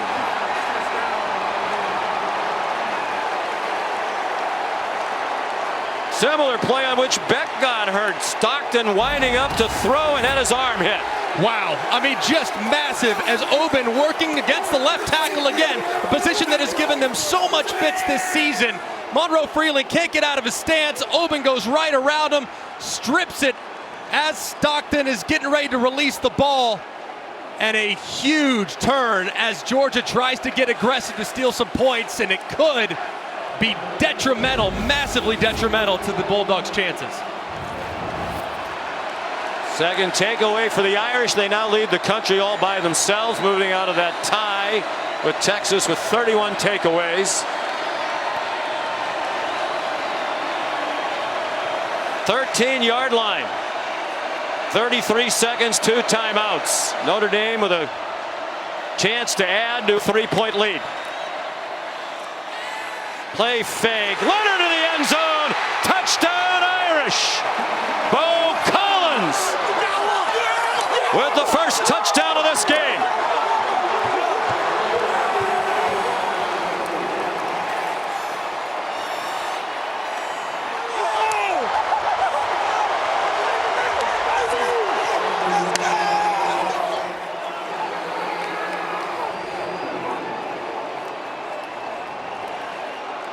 And not only do they get takeaways, but they capitalize on them. Notre Dame came into today 141 points off turnovers this season, 35 more than any other team in the country. And Mitch Jeter adds the extra point. What a huge turn of events in the final seconds of this half. Well, it's great job here by Mike Denbrock. He brings 2 tight ends in the ball game, which is a heavy run emphasis personnel. Georgia knows that. Look at the effect that it has on the safeties, Dan Jackson and Malachi Starks. They both see the ball go into the belly of the running back, which forces one-on-one coverage to the outside. It's a well-thrown football and extremely strong hands shown by Bo Collins.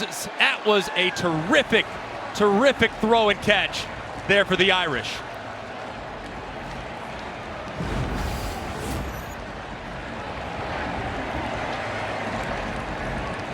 Capitalizing on the turnover. 10 points in the last 11 seconds. After they have struggled to move the ball for much of the half.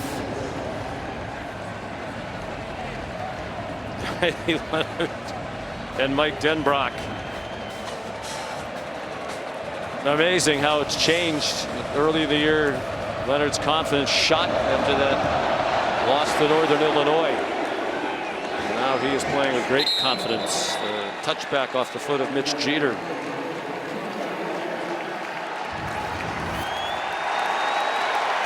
There's the number we spoke of earlier. A huge part of their success. They take the ball away, and when they do, they score. Just tremendous job there by the defensive front. Now that's the 3rd sack they've gotten home, forced a couple fumbles. They've hopped on one there to give their offense a chance, and a veteran group offensively pays it off with 7 points.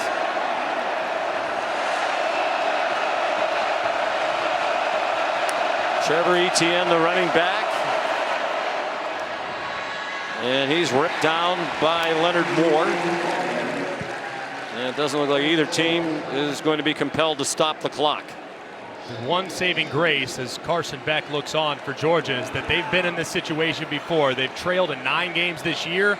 They have 7 comeback wins, which is the second most in the FBS. So they've done it before. Can they do it again? Dumped off to Etienne, out of bounds with a good game, but it's the last play of the half, a pickup of 12. Kirby Smart had Ernest Green in their left tackle near the end of the half, taking over for the starter Monroe Freeling. Irish fans celebrating their 10-point lead at the half, despite just 135 yards of offense.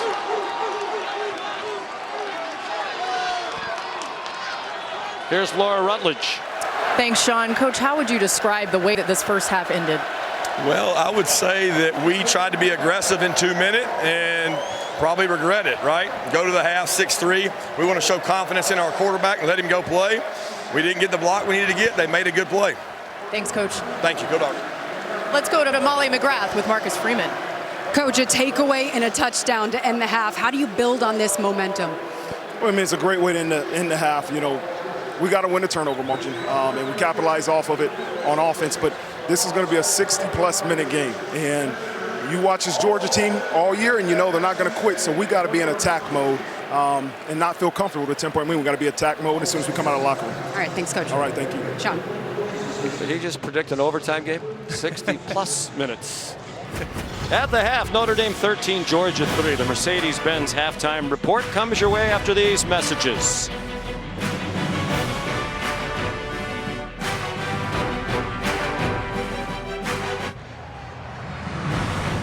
This is the college football playoff quarterfinal at the All-State Sugar Bowl, Caesars Superdome in New Orleans. Get ready for the start of the second half. Notre Dame leading Georgia 13-3. It's a slow start for the Irish, and their offense spurred by the defense. A couple of takeaways key, Sean McDonough and Greg McElroy. The good news, if you're a Georgia fan, is they've come from behind to win 7 times this year. Only Liberty with 8 did that more often, but they don't have Carson Beck. How did they do it? They got to be able to run the football.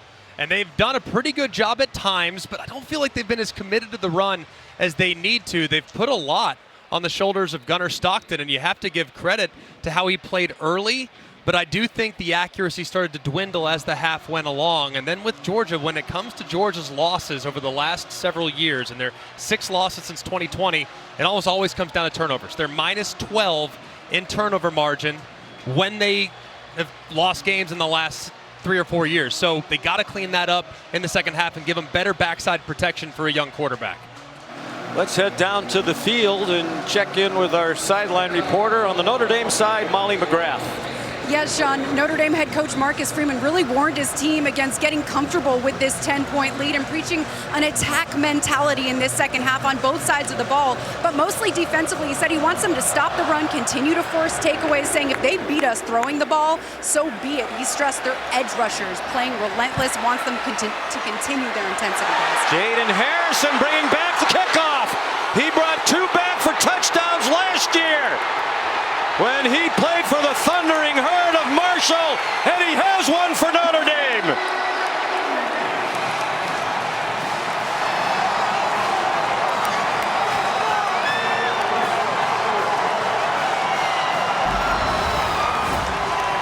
What a start for the Irish. Tremendous speed by Harrison. They brought him in thinking he'd be a deep threat. He makes Cash Jones miss. Really the only guy that had much of a chance beyond Peyton Woodring, who was going to have a very difficult time tackling the speedster on the sideline. And my goodness, what a play by the Fighting Irish. Harrison hasn't done a lot as a receiver for Notre Dame, but a huge impact as a kick returner. He was the first team All-American kick returner last year. had Marshall with those 2 kick return touchdowns, which tied for the national lead. Mitch Jeter, the extra point.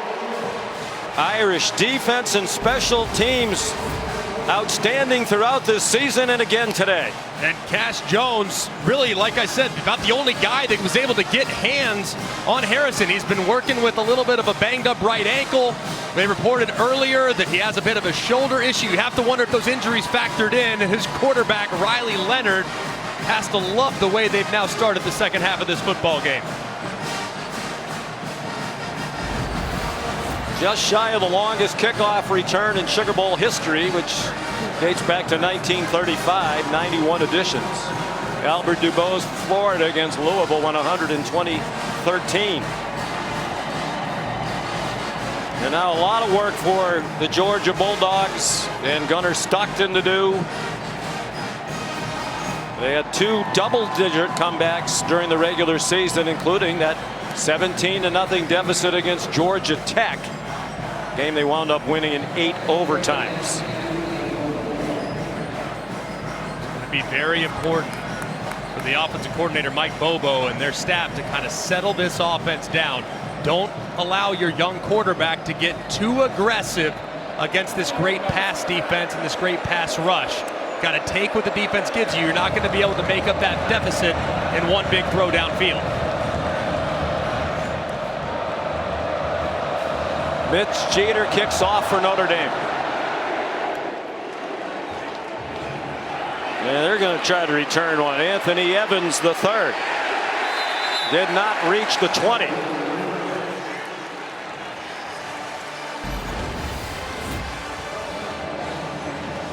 Marcus Freeman.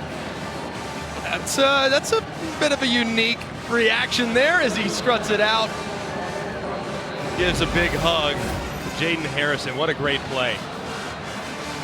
He has such an ability to relate to players. He's a young man. He's 38 years old. He's the youngest head coach remaining in this college football playoff. There were actually 3 younger than him.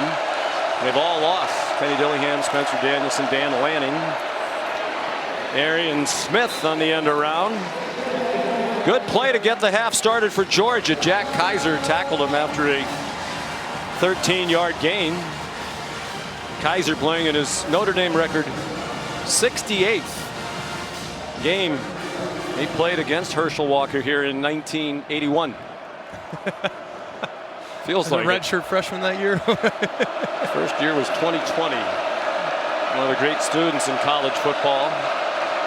Graduated undergrad with a 3.8 and got a master's in accounting with a 3.98.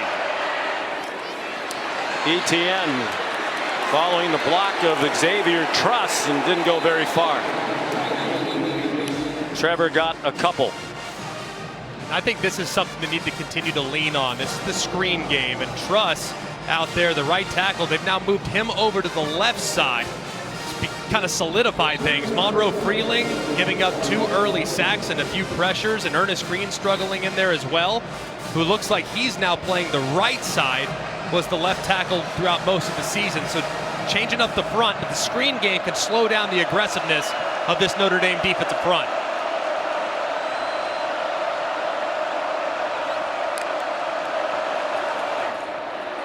On 2nd and 8, a long throw, single coverage, and an incomplete pass. Christian Gray had the coverage on Dylan Bell. Georgia partisans thought he got yanked down by Christian Gray. And the right hand does have a hold of the jersey, it looks like. The throw kind of out to the outside, and Stockton wanting a penalty. I think had the throw been maybe a little bit more contestable, maybe Dylan Bell could have jumped and leaped for it. Maybe it would have gotten called, but it did look like Gray had his right hand full of red jersey. Georgia 2 out of 7 on 3rd down, 0 for their last 4. Stockton, after that hot start, has cooled off. 10 out of 16 for 144. He completed his first 6.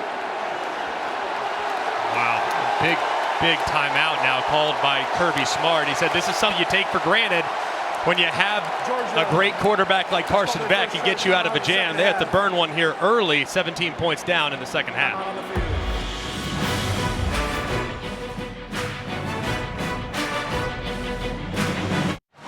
CFP Foundation and ESPN continue to support teachers and coaches during the postseason. Touchdown for Teachers invests more than $300,000 in resources for teachers and coaches. Visit touchdownsforteachers.org for more information. Big third down here for the Georgia Bulldog offense. Had to use a timeout, so this one even more valuable than most. And the guy that's been quiet so far has been Cash Jones, number 32. He's the running back lined up to the right-hand side of Gunnar Stockton. They have yet to give him much of a look to get one here. Does not have a touch. Stockton flushed, gets it to Cash Jones, but he's down well short of the line to gain, and Kirby Smart has a decision to make. Christian Gray stopped him, and Kirby's made the decision with almost the entire half to go. He's going to punt. I think it's the right call, too. I mean, the defense has played pretty well. They had the short field. There have been a few turnovers. They gave up the big punt return, so the defense has done their part. I think this is the right call to punt it away. 4th and 1, maybe you could go for it, but not on 4th and 4. Max Hurlman back for Drew Miller's punt. Late fair catch signal made. He managed to make the catch while avoiding Dominic Lovett, who's a great gunner, along with Arian Smith. Let's see how we got here with Inside the CFP, presented by Capital One. James Franklin trying to shed that can't win the big one label. Won another big one in the Verbo Fiesta Bowl against Boise State. What a wild game yesterday in Atlanta in the Peach Bowl. Texas wins in 2 overtimes despite an unbelievable performance by Cam Skattebo and the Devils. And Ohio State rolling, got off to a 34-0 lead. Will Howard, Jeremiah Smith were fantastic. Do they still want Ryan Day fired?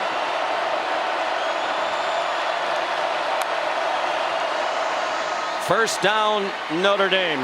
Jeremiah Love stopped by Smile Munden down low. Dan Jackson up high. Notre Dame scored 17 points in a span of 25 seconds, dating back to the end of the first half, hoping that they'll take on Penn State in the Capital One Orange Bowl next Thursday night.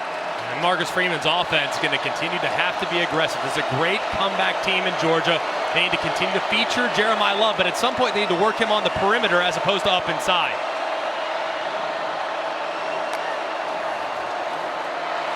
Leonard. And it's batted down by Nazir Stackhouse. Well, with the offense slumbering, Georgia could use a big play from its defense. And that was the play there, trying to get Jeremiah Love out on the outside with plenty of room. And now, here 3rd and 8. I love looking in the direction of my tight end. He's my favorite weapon in 3rd down and long. Mitchell Evans, he's lined up on the inside. I'd be looking if I could create some type of pick or natural rub for him against a safety. Notre Dame's 1 for 6 on 3rd down. Haven't done much offensively themselves, just 137 total yards. But defense and special teams leading the way. The blitz forced a quick throw. It was Damon Wilson coming off the corner and got to Riley Leonard in a blur. And they were trying to get it to Mitchell Evans, who's just going to sneak out here into the flat, but the pressure and the overload forces the ball out of Riley Leonard's hands really quickly. They tried to go with a bit of a screen. That's back-to-back plays now where the pressure forced the incompletion, and that's good aggressiveness shown by the Georgia defense. Lucky it wasn't intercepted. He just kind of blindly threw it into a crowd with 3 Bulldogs nearby. It's been one of the biggest factors of this game, the +2 in the turnover margin for the Irish. Rendell Evans on the punt return. And Georgia will start at the 38, 45-yard punt and a 6-yard return. This is the All-State Sugar Bowl.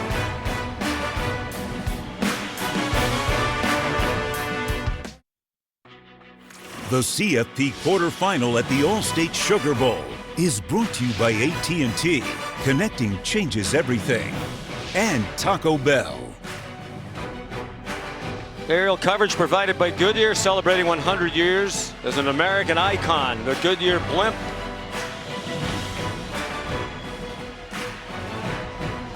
Back in New Orleans, Bourbon Street reopened today, just about a half hour before kickoff. That was the scene of the mass murder and the act of terrorism here. Now about 38 hours ago, the crime scene cleared and business as usual in the French Quarter, although the memory of what has transpired will linger forever. Very sad episode, not just here in New Orleans, but for all of America. The game being played, you wouldn't know anything had happened a couple of early mornings ago. Festive atmosphere throughout. The building secure. Gunner Stockton down by 17. Dylan Bell somehow wide open, and another drop ball.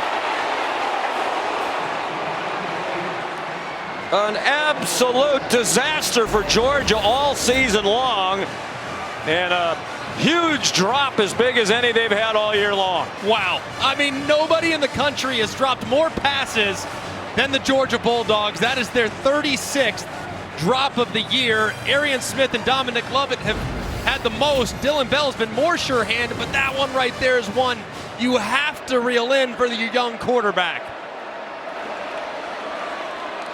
Their chance to get right back in the game, and Bell dropped it. A perfect throw by Stockton.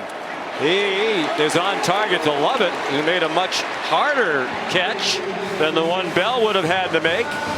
With bodies on, Xavier Watts was there, 19 yards, and the Dogs go quickly to the Notre Dame 44. I think when the passing game now starting to get going, if they can get it going, Dominic Lovett's going to have to come alive. And they also need to start featuring Oscar Delp. This is a man coverage-based defense.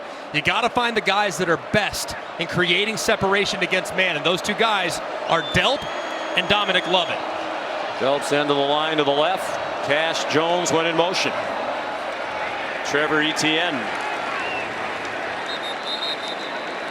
to the 41-yard line, a gain of 3.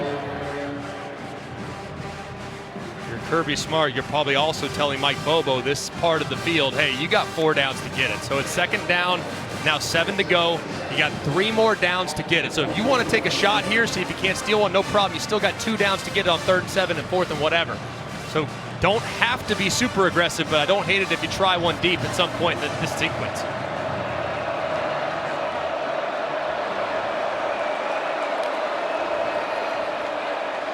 Stockton under duress, did well to get it off. Nate Frazier, first down Georgia. To the 31-yard line, Jalen Sneed came on a blitz, and Stockton dealt with that very well, 9 yards. And that was a terrific play by Gunner Stockton. That was next level, and that's what Mike Bobo wanted to see from him, reacting. They brought pressure, they tried to call a blitz. They tried to call a blitz beater. Didn't work out, he got rid of it before he was sacked, and it turned into a positive play. Say no one does more film study than Stockton, even though he was the backup. He was constantly in the film room, watching a lot of film with offensive linemen, in fact. He throws wide open. Cash Jones has it and has a touchdown. 32 yards for number 32.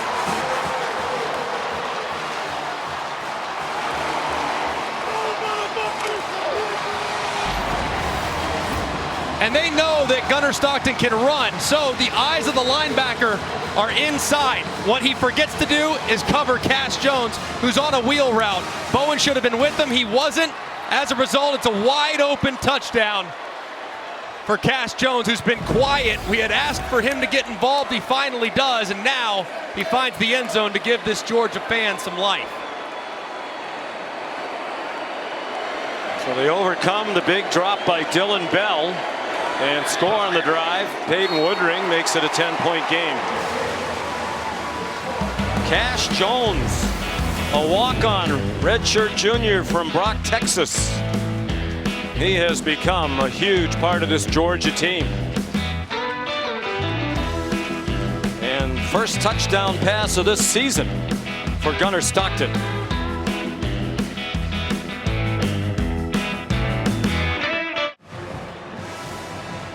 Cash Jones, the touchdown, trying to help Georgia make it 8 comeback wins this season.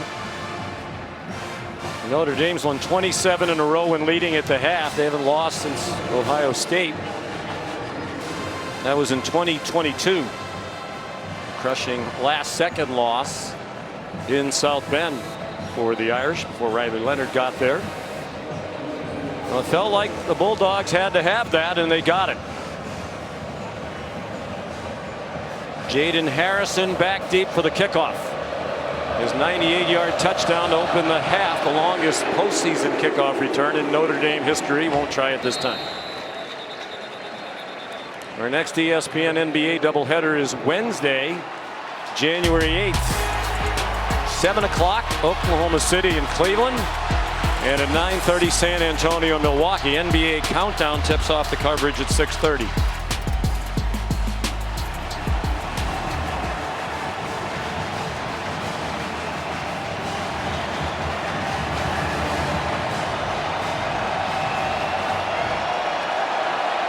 Georgia fans fully engaged now. And a long way to go. 9:36 to go, third quarter.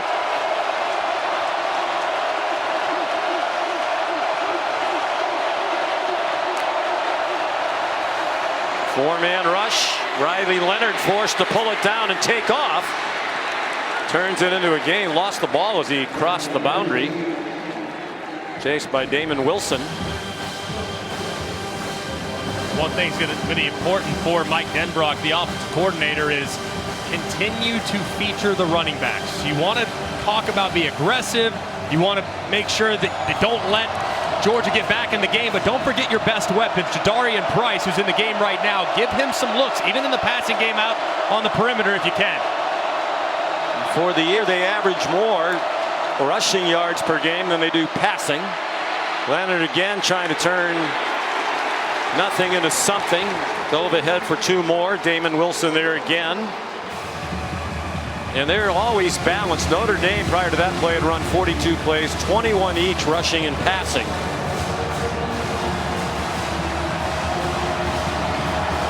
In the previous 8 games, they had had at least 150 yards rushing and passing. They strive for balance. You have some soft coverage here in the slot. Malachi Stark stays that deep. That'd be the direction I'm looking. Third down and 5. Georgia trying to continue its momentum with a big stop. Leonard finds Mitch Evans. First down. Out to the 41-yard line for Evans, senior from Wadsworth, Ohio. And a great job by Evans, just such a veteran, has great feel for zone coverage. He sees a red jersey outside, he sees a red jersey inside, so what do? You just turn, get big for your quarterback, and give him plenty of space. That was well designed and good throw and catch. Battled injuries throughout his career, but he's one of the best tight ends in the country. Divided loyalty in his family. His sister Casey Evans was a volleyball star at Georgia. She's 2 years older than Mitchell. Outside, Jadarian Price, a flag thrown by the back judge.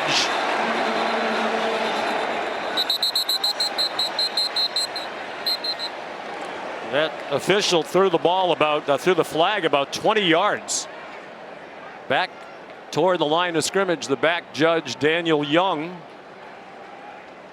might bring back a 20-yard run. Holding number 1. Offense, 10-yard penalty, still first down. Jaden Greathouse. And this is tough on Greathouse because this ball is designed to hit up inside.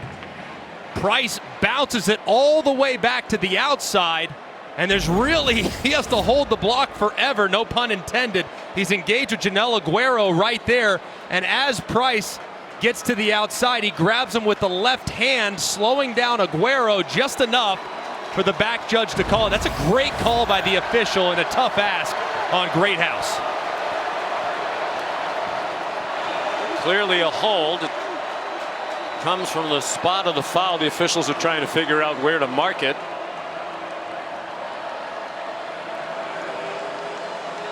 Those are kind of the runs on the perimeter, though, that I want to see Notre Dame get to. I mean, they have so much speed at the running back position. I mean, Jeremiah Love averages 14 yards a carry outside the tackle. You need to give them more looks on the edges because that's where Georgia's been vulnerable in the past. Ball back to the 36. 1st and 15, more than midway through the third quarter now. With Chambliss in his face, Leonard got it off to Jeremiah Love. Dalen Everett there to drop it for a short gain of 2. And that's fine. I mean, that's no different than handing him to him on a wide hitting run. You get him out in the flat, he has one defender to beat, he doesn't beat him. So take that chance every chance you can get, and now to make third down more manageable, see if you can't get half of it back.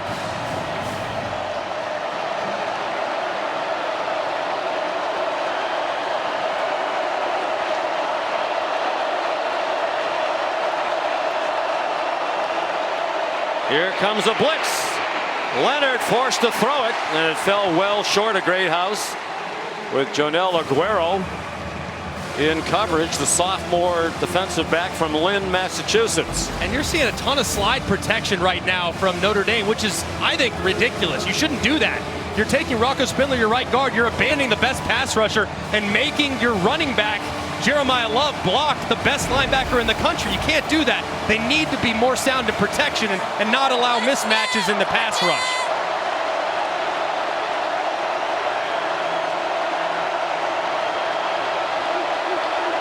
Third down and 13. 4-man rush, some twisting up front. Faison has some running to do.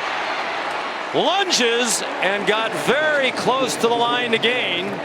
About a yard short, and Marcus Freeman has a decision to make, and it looks like he's going to leave the offense on the field on 4th down and 1.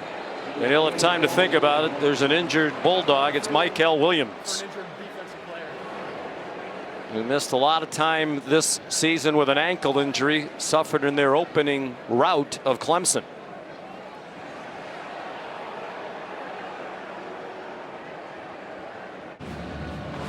Notre Dame with a 10-point lead. They led moments ago by 17. And now a huge play for the Irish. 4th and 1 from midfield. They're going to go for it. They've been an excellent 4th down team all year. And on 4th down, they've been one of the best in the country in conversion rate, like you referenced, 5th in the FBS. But the guy they lean on short yardage is Riley Leonard. They had 6 for 6 on 4th and 1 conversions. 5 of those 6 were carries by their quarterback.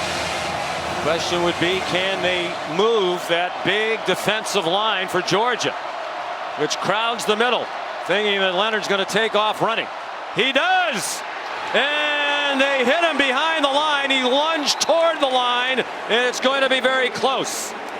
C.J. Allen, the initial hit. Leonard managed to get off that, or they were doomed. And it looks like the Irish got a very good spot.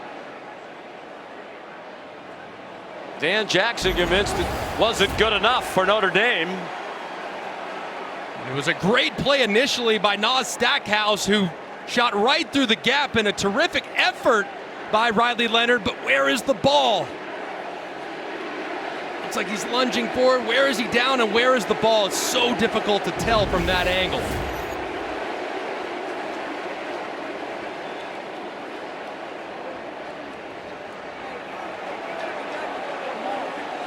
Anxiety on all sides. Short by about 6 inches. You mentioned it. They use Riley Leonard all the time. That's a big ask against this bunch to run up the middle when they were crowding the middle. When he took the snap so far behind the line of scrimmage. I mean, you better win the line of scrimmage with your offensive line, and they didn't. And they completely whipped on number 78, Nazir Stackhouse. I mean, he was in the backfield, which slowed Riley Leonard's momentum and never really had a chance to hit it at full speed. If he hits it at full speed, who knows? Maybe the momentum carries him past the line to gain, but number 78 was in the backfield before you know it because of a bust up front by the offensive line. So great field position for Georgia after scoring on the touchdown pass to a wide open Cash Jones on their last possession. Stockton handed it off, carried out his fake. Trevor Etienne got across midfield. Gain of about 1.5 yards. The difference maker when he's healthy He missed 3 games at the end of the regular season prior to their championship game win in the SEC against Texas, for which he returned. Kirby Smart has said he's their best offensive player when he's healthy. Hasn't done a lot today. 11 carries for 38 yards. The Notre Dame blitz picked up. Stockton runs past it, gets banged down by Adon Schuler. Stockton doesn't mind the contact. We saw that in that game against Texas when he welcomed collisions with the Texas Longhorns. Got the sideline going early in the second half when he took a hit near the Georgia side. Of course, got his helmet knocked off on the play that set up the winning touchdown in the second overtime. And possible 4-down territory here if they want to go with quarterback run. Cash Jones. Usually when he's involved on 3rd down, it's in the passing game. Tried to surprise Al Golden's defense with a run. And Kirby is going to go for it here on 4th down and 2. 4th and 2 has been a go distance for them many times in plus territory. And the guy that they've usually featured in a situation like this is Dominic Lovett. He's going to be at the point, it looks like right now. He's number 6. He's their go-to guy on 3rd and short, and see if they can find a matchup for him in a stack formation. They've also been excellent this year on 4th down. A flinch by the left guard, Dylan Fairchild. Let's see if that changes the decision. Start number 53. Offense. 5-yard penalty. 4th down. Huge mistake by the second-team All-American, one of the best guards in the country, Fairchild. And he just knows it looks like they're going to go with some type of sprint right movement. He tries to get an early start on it, knows it immediately as both hands nearly go into the surrender cobra. Just a big mistake because I think they had a pretty good look to pick up that 4th down and short. Number 11 for Georgians checked in wearing 14. And here's Drew Miller. Has handled himself well in his first college game for the injured Brett Thorson. Movement again on both sides. Looked like Notre Dame was moving first, and then there was a flinch on the Georgia side.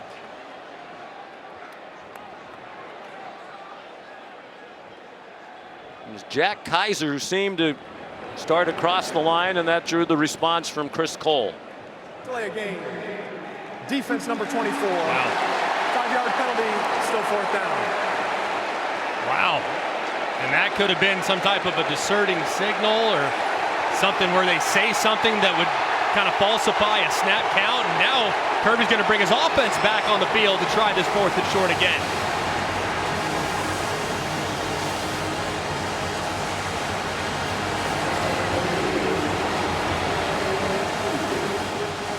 Fourth down to short 2, so they get another crack at it. Each team has committed a penalty. The delay of game, disconcerting signals against Notre Dame. Notre Dame could not convert on 4th down and 1 a moment ago. Now it's 4th and 2. Watch Lovett in the flat. Georgia trying to convert. Pressure up the middle. Stockton got it off a low throw. And it is caught, but short of the 1st down. Dylan Bell made the catch. Al Golden brought the heat. Drake Bowen, his big linebacker, forced Stockton to get rid of it. And this is a great job. He's going to bide inside, and then Bowen is going to go right up the middle. Watch this. The right tackle, Green, who normally plays left, a little confused because he's sliding out to Xavier Watts, thinking he has to protect him, which allows Bowen to come right on the inside and force the throw to be not just low but off target as well. Just a great stand there by the Irish defense and pressure called by Al Golden. And nothing new from the former head coach at Temple and Miami. And one of the 5 finalists for the Broyles Award this year is the best assistant coach in the country. So each team with a 4th down stop. Riley Leonard a little slow to get started. It turns the corner for about 6. It's not super uncommon to see Riley Leonard have 10 carries in a ball game, but it is a little uncommon to see him have 10 carries this early as Jeremiah Love slow to get up, and that's potentially massive for Notre Dame. Timeout for an injured player at 2:55 on the play clock, game clock, 2:55. That's Jeremiah Love, one of the best running backs in the country. He kind of gets caught up inside. There's a lot of jerseys and guys falling on top of each other. It looks like he just got caught up in a little bit of the wash, walking off favoring that right side, and that was the side, John, that had been problematic, that right knee, for quite some time. They injured it against USC, had to leave that game in the third quarter. Jonell Aguero's also limping around near the Georgia sideline. I saw that. If I'm Mike Denbrock and they're nickel and they're going to take him off, I was going to say, if he's showing any type of favoring to one side or the other, I would probably attack him with Faison, my slot receiver. But they'll make the substitution, which I think is wise. They haven't been able to get their two running backs going, Coach Denbrock. The offense has just 178 yards. Love just 6 carries for 19 yards. But they lead by 10, and the clock running toward the end of the third quarter. Leonard decided not to force it to Chris Mitchell. Slides down after he got the first down.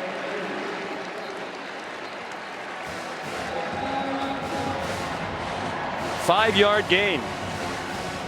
And the decision making that they talk about has gotten better as the year's gone along. He could have thrown that into a crowd, risked the turnover, thought better of it, and given the situation, that's the right thing to do. Yeah, that's just maturity on display in one play right there, Sean. That would have been a massive blow up, potentially tipped and intercepted if he would have thrown it. Decides against it, gets what he can. That just happens to be a first down. Jadarian Price tried to go inside, nothing there, so he bounced it outside and came up about 2 yards short of the marker.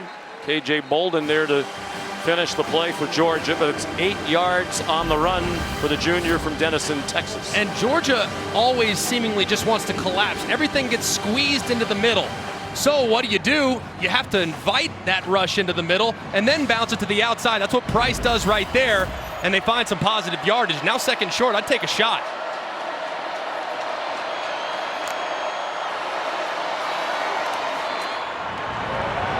Price. Whoa, a head slap delivered to Daniel Harris at the end of the run. I like that idea if you're Notre Dame. You know, your concern coming in was, could you block the big front? Get the first down and keep on moving. Yeah, absolutely. I'm fine with that. Take the shot.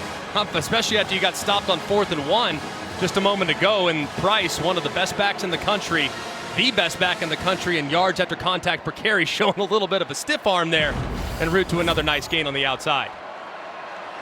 I worked for the late great Hall of Fame coach Dick McPherson at Syracuse. He used to run it all the time on 2nd and 1. People say it's a free down. So they asked him, why do you do that? He said, because I like first down. You don't like 3rd and 1s, Coach? Notre Dame liking this first down. Jordan Faison taken down by Malachi Starks. Playing in his 42nd straight game and hoping it's not his last for Georgia. And you're starting to see now, look how many times now in this drive alone where Notre Dame has found some yardage to the outside the tackles. Georgia has a tendency to get a little more aggressive as the game goes along, taking everything away up the middle, so you bounce it to the outside and find some room. Surprised Notre Dame's even lining up. Why snap it? They won't. It's the end of the third quarter. The winner goes on to the college football playoff semifinal. Cash Jones got him back into the game within 10 after Harrison's kickoff return. Touched off a celebration on the sideline.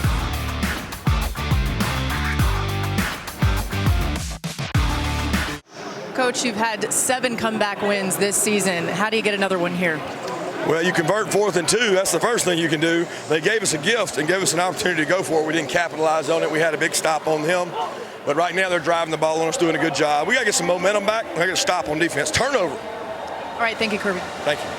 Sean. Yeah, they've been turning it over and not taking it away. 2 turnovers today, 20 for the season, the most for Georgia since 2013. They've hurt. The defense has played really well. They've held Notre Dame to 203 yards through 3 quarters. With special teams and defense carrying the Irish to a 10-point lead. And they're in scoring position inside the 30 as the 4th quarter begins. 2nd and 4 at the Georgia 27. Leonard pump fakes and way too far for Jaden Harrison with Malachi Starks in coverage.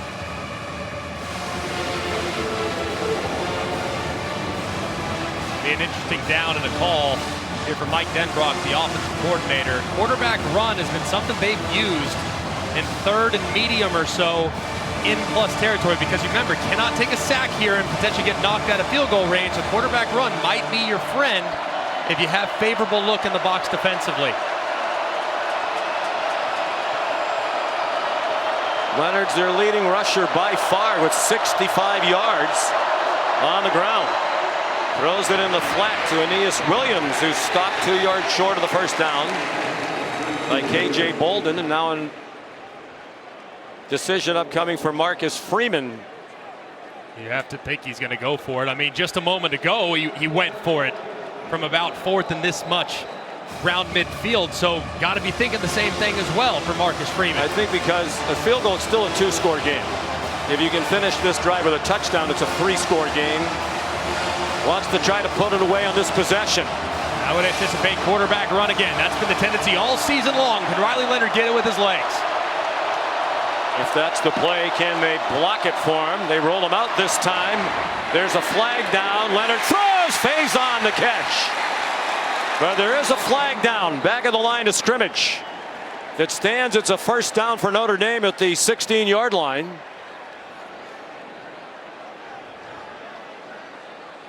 Line judge Keith Garmon threw the flag. Illegal shift. Number 6 offense. Never got set. 5-yard penalty. 4th down. Well, Faison's penalty wipes out his own reception. Man, that's tough, because it was tight end on the outside and he wasn't set for long enough before the motion could begin. He's got to hold up just a second before he brings Faison down in motion to allow the tight end to set, for him to move. It's a good call by the official. They were both moving at the same time.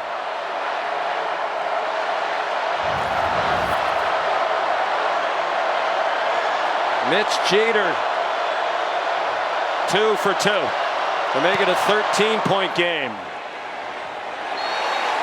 It's good from 47. From 48, 44, and now 47. And the Jeter family celebration continues.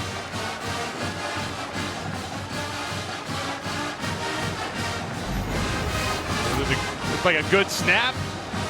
Good hold. Ball drifting just ever so slightly to the left, but it stays inside the upright for his 3rd field goal of the game.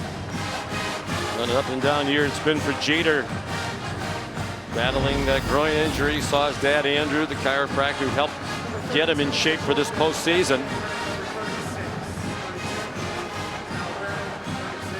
But it's huge for Georgia that they held it to a field goal and kept it a 2-score game with almost all of the 4th quarter still to go. And that's a play to be mindful of too, because they had the 1st down to Faison, and it was a self-inflicted mistake for Notre Dame, and a veteran quarterback that brought the motion too soon. That is one that you just don't anticipate seeing from a guy that started this many games like Riley Leonard has. That's a big call. And we're going to get Matt Austin's opinion on it in a moment. Jeter to kick off first.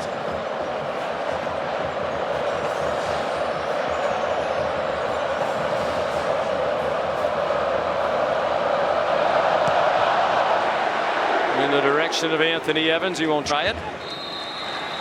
So Matt, you wanted to weigh in on that huge penalty called against Faison. Yeah, he called it on the wide out at the bottom of the formation.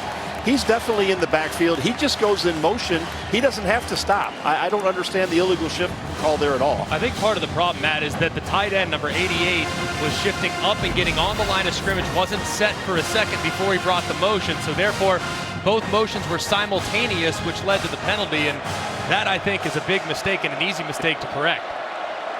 Well, that's incorrect. If only one player shifts, all he has to do is come to a complete stop. Does not have to be set for a full second before another man goes in motion. Well, it's a big call. Stockton, another laser, and a good catch by Dylan Bell, who fights for the first down for Georgia. An 11-yard gain. I'm not going to get in the middle of your discussion. I would just say this. It did seem a little nitpicky and like something you might see several times during a game. Yeah, absolutely. And I think on a quarterback, I've been told, hey, don't leave it into the eyes of the official, right? Make sure everyone's 100% set before you start the motion. So err on the side of caution if you're the quarterback. Looked like they might flip it to Arian Smith. Instead, Nate Frazier kept it. And he's down to the Notre Dame 36-yard line.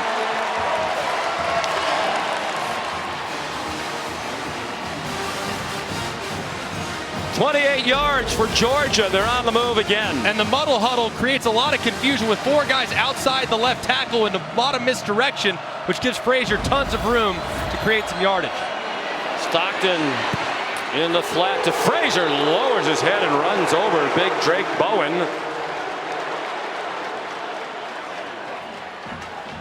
8 more. I like using tempo here if I'm Mike Boba, the offensive coordinator. Good rhythm within the offensive drive.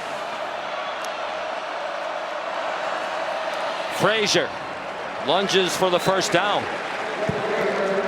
Notre Dame's had a couple of chances to make it much easier on themselves here in the second half. Stopped on a 4th down run by Riley Leonard at midfield. The penalty wiping out a first down conversion. And forced a field goal try made by Jeter. And now Georgia trying to capitalize. With just under 12 minutes to go.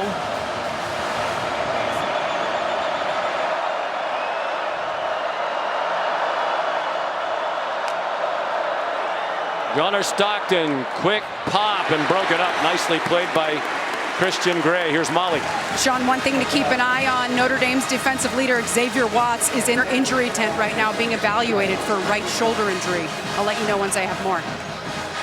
So Rod Hurd is in. There's Watts right on cue emerging. We'll keep an eye on that. And with him on the sideline, he's got such great range.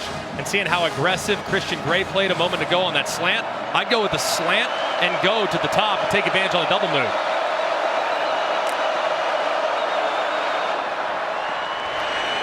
Delp in trouble behind the line of scrimmage and belted down at the 29. Tui Alamaka slowed it down, and then Drake Bowen came over to finish off Oscar Delp. And here comes Watts back in. Mass substitutions for Al Golden. This will be interesting from Al Golden. Right on the fringe of field goal range. Does he opt to bring pressure? They've been able to create a consistent pass rush all game long against the left tackle. So does he bring pressure? Or does he just let Viliamu Asa go one-on-one? He's number 27, true freshman with a lot of pass rush ability. Stockton hit as he throws, and the ball's on the ground and ruled incomplete. Dylan Bell didn't hang on.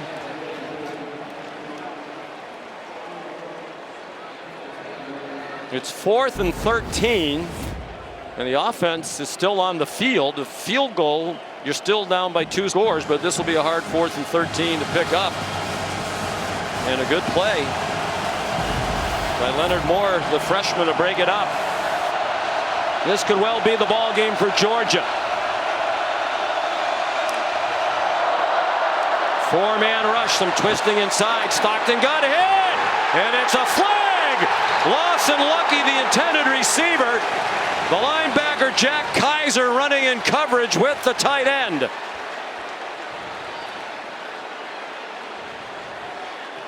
Yesterday, Texas converted a 4th and 13. Pass interference, number 24. Defense, 15-yard penalty, automatic. That it had to have, and now Georgia's done it with a help from another Irish penalty.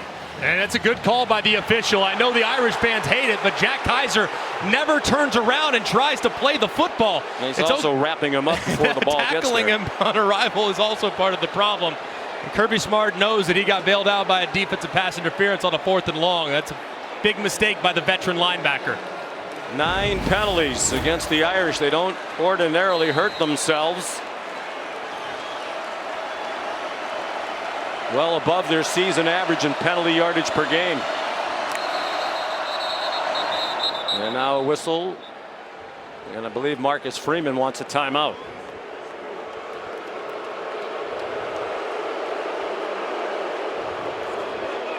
No explanation from the officials what this is about. They're still talking about it.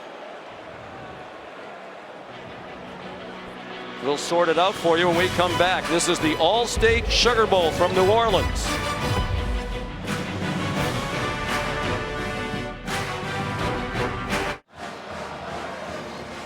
While we were away, they respotted the ball. That's the reason for the stoppage. And there is no timeout called. The winner of this game will advance to play Penn State in the Capital One Orange Bowl in one of the semifinals. The first a week from tonight. The others in the Cotton Bowl Classic, presented by Goodyear, Ohio State, and Texas.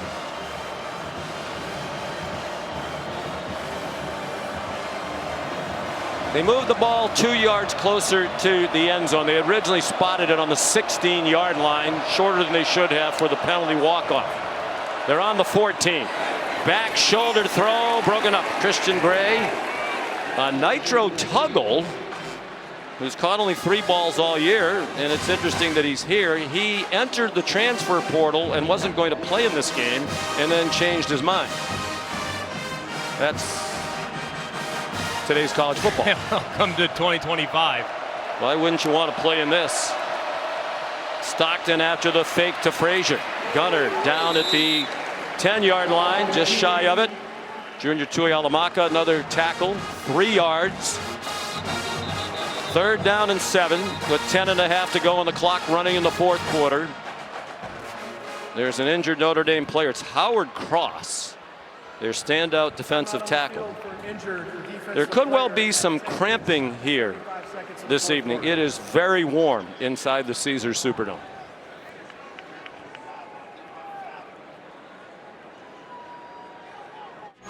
The CFP Quarterfinal at the All-State Sugar Bowl is brought to you by Allstate. You're in good hands. And Gatorade. It fuels the best because it is the best.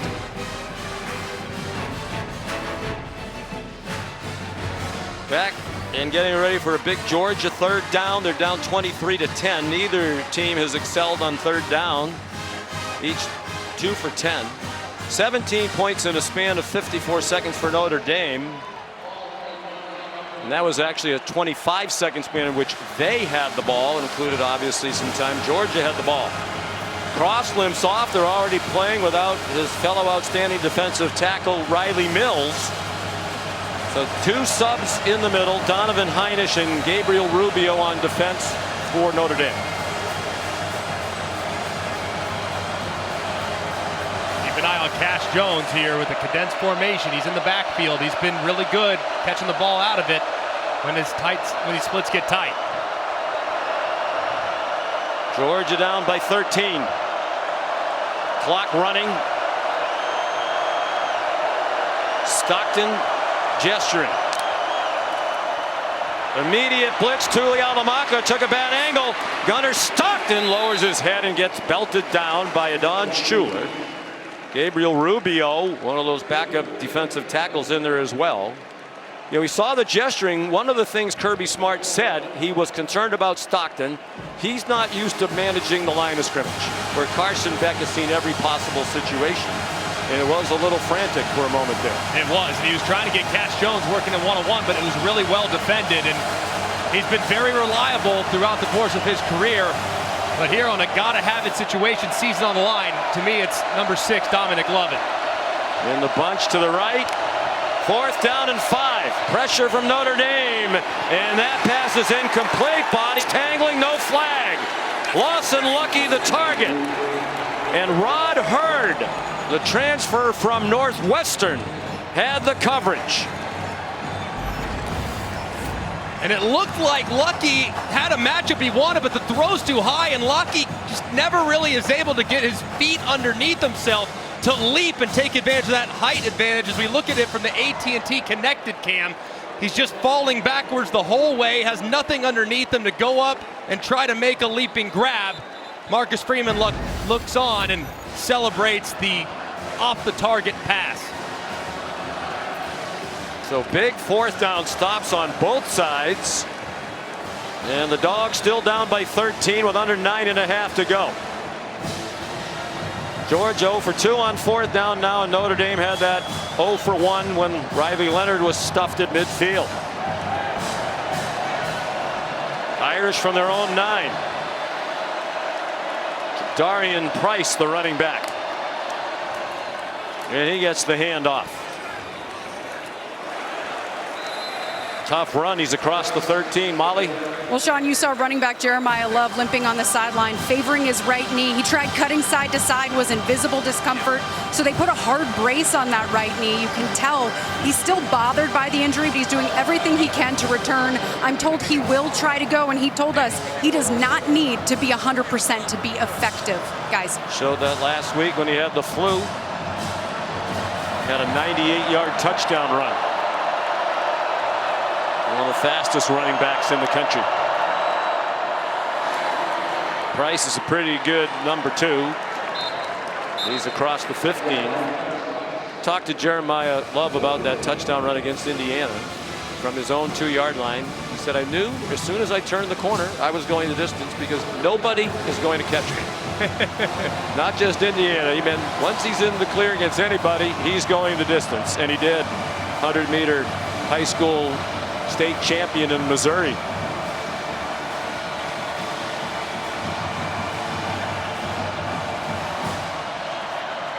They're bleeding the clock as much as they can. Aeneas Williams, the running back. Leonard for Williams, in trouble, survived 1 hit, and he might have the first down.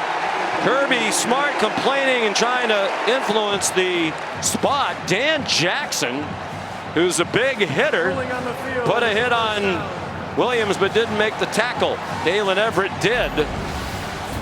Kirby Smart doesn't like the spot. Right there, that right foot is out of bounds, but where is the ball? That's the tough part, is he is out of bounds for sure, but is the ball already crossed the line to gain? It's so difficult to tell from those first couple looks. And the AT&T connected cam might give us a great shot of it. Where is the ball? Where is the ball? It's out right there. He's and short. It does look like it's going to be about a half-yard short. If that marker is fully accurate, that's on the ground there. Well, it's right in front of Kirby Smart. He immediately complained to the official about the spot. And this is an enormous decision in the replay booth for Brad Van Vark. Great effort by Aeneas Williams, trying to do whatever he can to will his body across the line to gain, but the sideline is the 12th defender, and the Georgia defenders knew that, forcing him out of bounds, which appears to be just short of the line to gain. This is an enormous replay review. And Michael Vandervelde's seen enough. After review, the runner steps out short of the line to gain at the 18.5-yard line. It'll be 4th down. This will be interesting. I don't think you'd go for it here. I wouldn't think so. Half-yard short, up a couple scores, and about half a quarter to play with how your defense has performed most of the night. Yeah, especially given the quarterback situation for Georgia and their inability to run the ball. They have 69 yards rushing all day. And that's been a problem most of the year. They average 128 rush yards per game, just 36 in the country. Here's one of those Notre Dame special team situations. They're so creative.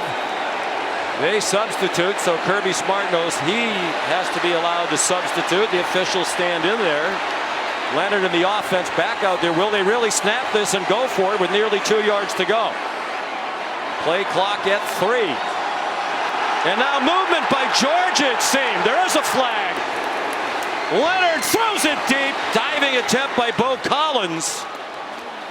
But the creativity again for Marcus Freeman and his special teams operation may have resulted in a first down again.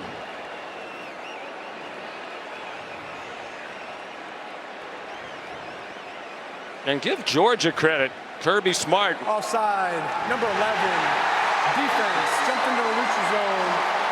Wow. 5-yard penalty results in a first down. That right there is all head coaching. I mean, that is all on Marcus Freeman being creative.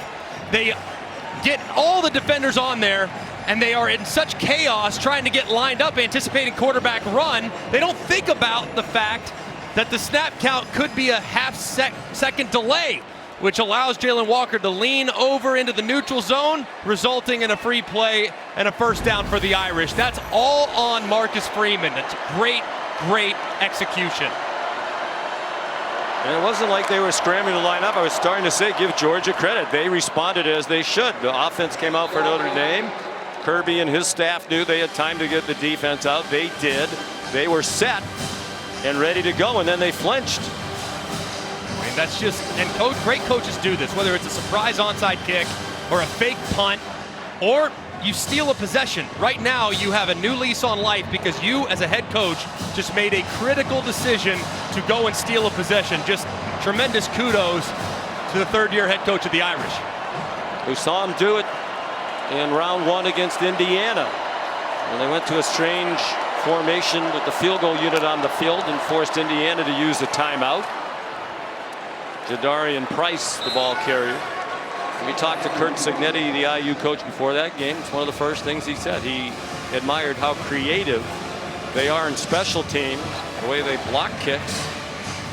And it's Marcus Freeman, and it's also Marty Biaggi. Of course, in that instance, they ran the offense back out. Do you think they would have snapped the ball if Leonard wasn't aware that Georgia jumped across and he probably had a free play? No, I don't think they would have snapped the ball. I think they would have called timeout, but because Jalen Walker dipped into the neutral zone, the center, Pat Coogan, immediately knew to snap the ball, and it resulted in the conversion. Leonard on 3rd down and 7. Georgia needs a stop. He hurdles Malachi Starks and has a first down.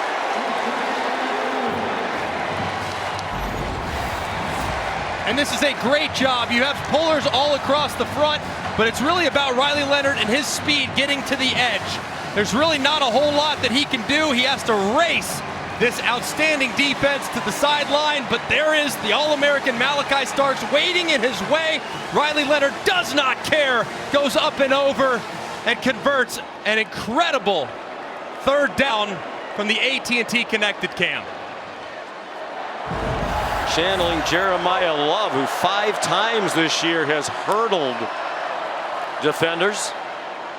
Aeneas Williams. The clock goes under 5 minutes to go now. What a competitor Riley Leonard is. When you talk to his teammates and coaches, that's the first word they use. Mentioned he wasn't highly recruited as a quarterback. He was a basketball prospect who had many Division I scholarship offers in hoop before he got his first from Duke in football. This is the All-State Sugar Bowl.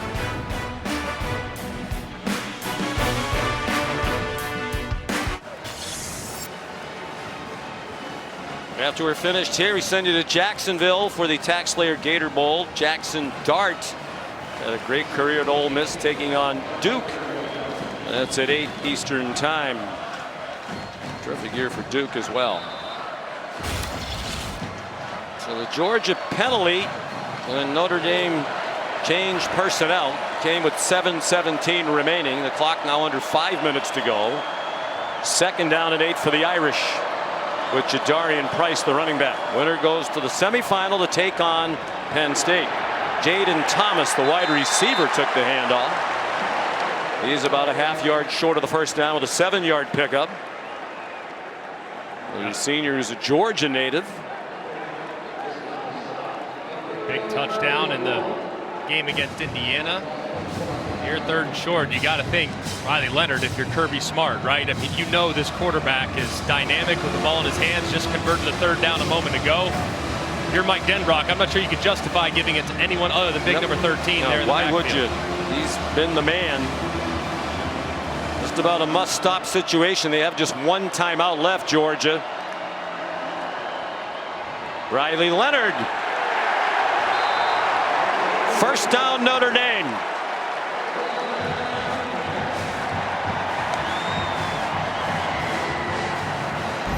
And they had some leakage earlier on some of these interiors. They know what's coming. It's Riley Leonard right up the middle, but this time it's so much more secure by the Notre Dame offensive line. They didn't allow Nas Stackhouse or one of these great defensive tackles to slip inside and create a free rush. Marcus Freeman knows all about the power of that front, and it leads to a big first down.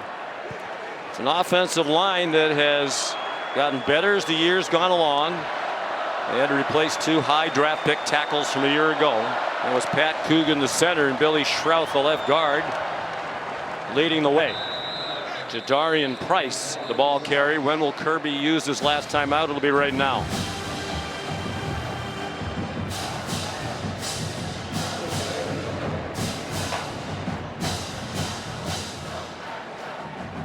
The only chance you have at this point, if you're Georgia, you have to create a turnover.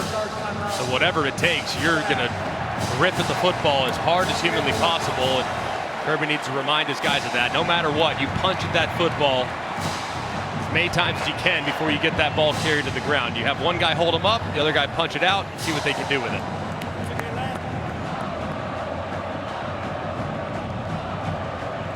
.325 to go.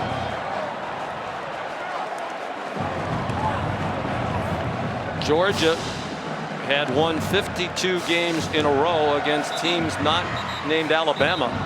So they lost that Ole Miss team late in the regular season. Now they're looking at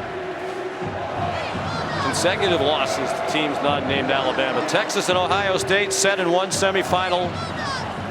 The winner of this one will play Penn State. And Notre Dame 325 away, barring a major turnaround.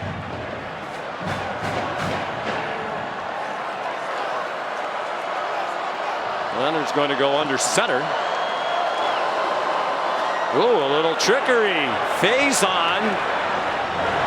It works. Looked like it was going nowhere. He weaved his way for a first down. There is a flag down.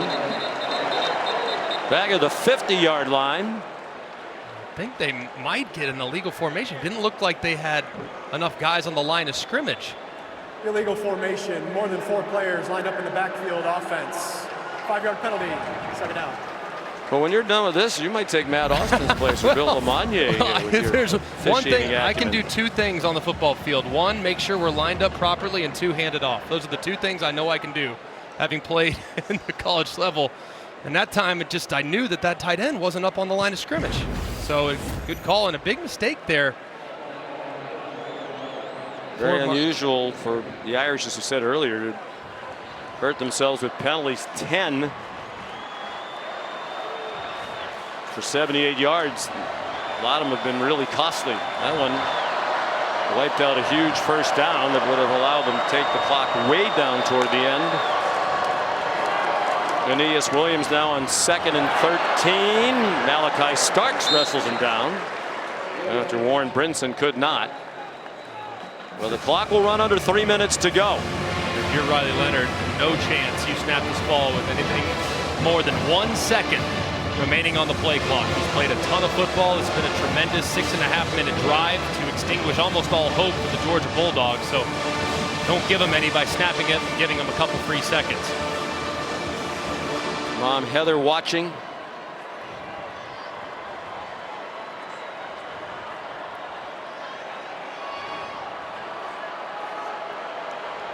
Play clock down to 2. And he keeps it himself. Chaz Chambliss, the tackle, that'll take it to the 2-minute stoppage.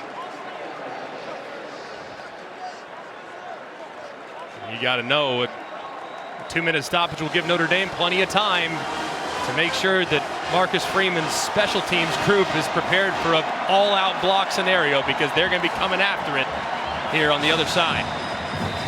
He's starting to smile. He knows there's still work to do, but he can feel it. It's a well-coached team, and that's been on display again this afternoon.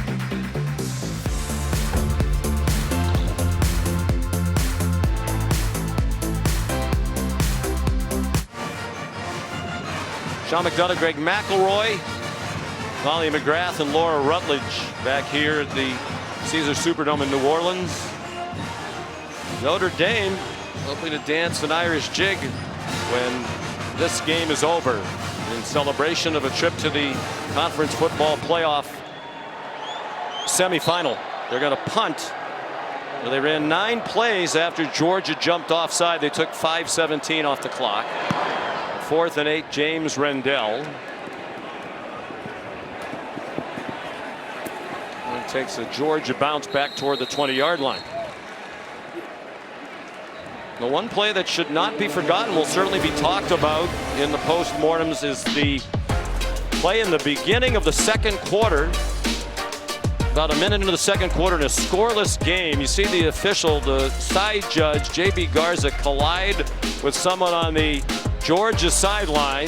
The play went to the 11-yard line, 67 yards, but the 15-yard penalty brought it back to the 25. That's Parker Jones, a walk-on cornerback who hasn't played in the game this year. He must be absolutely devastated. They wound up settling for a field goal and took a 3-0 lead. They were poised to score a touchdown. Trevor Etienne, the running back. It's almost certainly a throwing game, and Stockton taken down, but they were trying to stop the play. The official on the far sideline was running in with his hands over his head. False start. Number 11. Offense, 5-yard penalty. First down. Arian Smith. So no timeouts. They have to score 2 touchdowns. Trying to do it with Gunnar Stockton in his first college start. He's got 18 for 29 for 225 and a touchdown. No interceptions. He's been sacked 3 times. And the protection's the problem right now. I mean, the left side of the offensive line has really struggled. So they'll line up an electric pass rusher and Snead on the edge. They've been playing without Xavier Truss for a lot of this football game. Ordinarily their right tackle.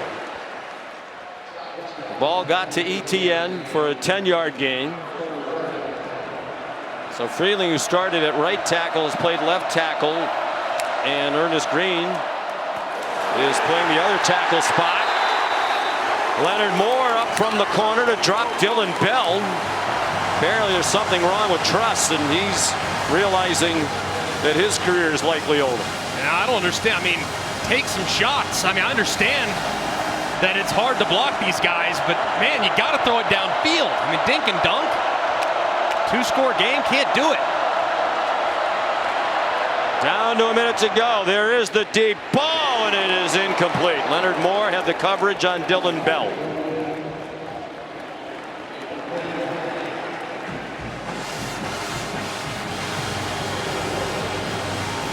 Last chance for Kirby Smart.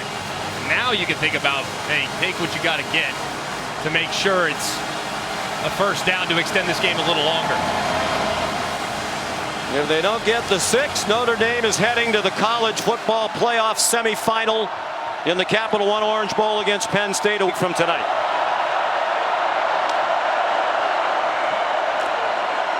Stockton sacked by Donovan Heinisch. And a fitting ending as the defense gets a sack of Stockton to cap the win.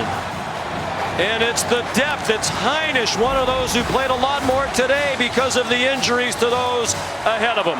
And they've been working the left tackle all game long. A moment ago, he set really high. This time they switched the responsibilities as Heinisch draws the assignment of closing the game. He works right around Monroe Freeling and drops Stockton for the 4th sack of the game, putting this game on ice and punching their ticket to Miami, Florida. Marcus Freeman and Al Golden have said every time they've had an injury, those who have been called upon to step in have done it. And this time it's Heinisch, the junior from Pittsburgh. Al Golden said, we'll move him around. He's quick off the ball. He's quick off the ball that time. They'll have to snap it one more time. So Georgia will have its season end. You know, a lot of people thought it was a struggle all along. You said to Kirby Smart, you asked him about the inconsistencies, and I think we played consistently well. We just played a really hard schedule. But this was not as good a Georgia team as we've seen in the past, and it's the best Notre Dame team we've seen in a very long time. 13 wins is the school record now all by itself, and they hope they have 2 more to go. Marcus Freeman now 6-0 against ranked teams this year, and he's with Molly, and Molly has a nice outfit on and is smart to get out of the way.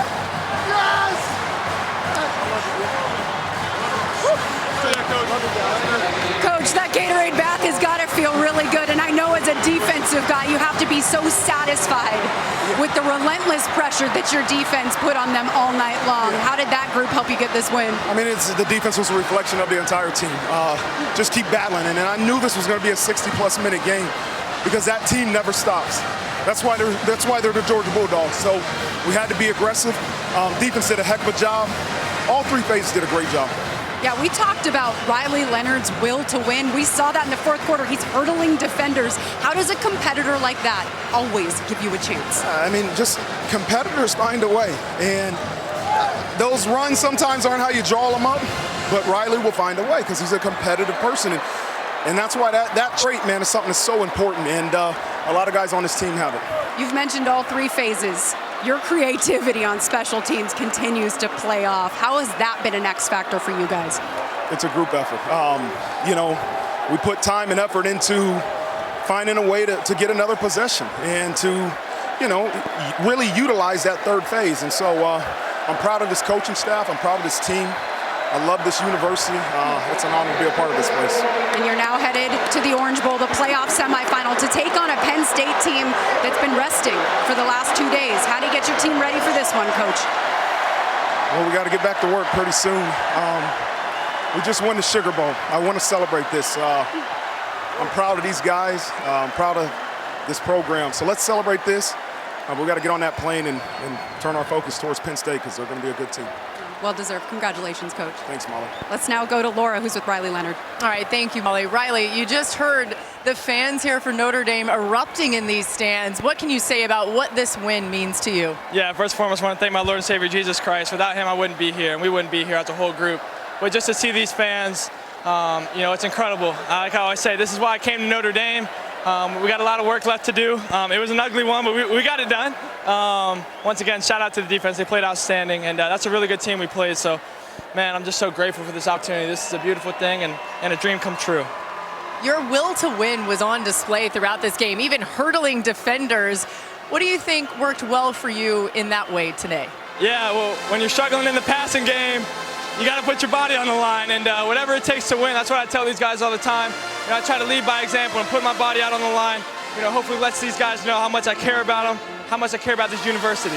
When you think about where you're standing right now, you're going to go to the college football playoff semifinals. There was a low earlier in the season with the loss to Northern Illinois. What can you say about how this team has fought to get to this point? Yeah, when you trust in the Lord, anything can happen, and this team fought every single week. I mean, that was the lowest of the low now. Like that, you know, we didn't know, but we had to trust beyond knowing. We trusted this group, trusted our fans, and you know, week in and week out, we fought, and it's finally paying off. So hard work does pay off. Thanks so much, Riley. Thank you so much. Jesus bless. Thank you, God. Hard to imagine after the Northern Illinois game that this would be the scene. Celebrating a Sugar Bowl win and a trip to the semifinal. Capital One rewarding performance. And it was the defense that helped that 17-point swing take place. Just relentless all night long. I mean, the big storyline coming, how can you possibly create the same presence up front without Riley Mills? Well, you did it with just a collective effort, not just along the front, but also by the special teams unit as well. Just tremendous in the 3rd phase. They returned the opening kickoff of the 2nd half to the house, and later in the ball game, they do a quick substitution on the punt to steal a possession and take more time off the clock, essentially extinguishing any hopes of a Georgia comeback. Just tremendous performance in all three phases from Notre Dame and the Fighting Irish. They win the game with 244 yards of offense, fewest ever by a winning team in a college football playoff game. Back with more from New Orleans after this.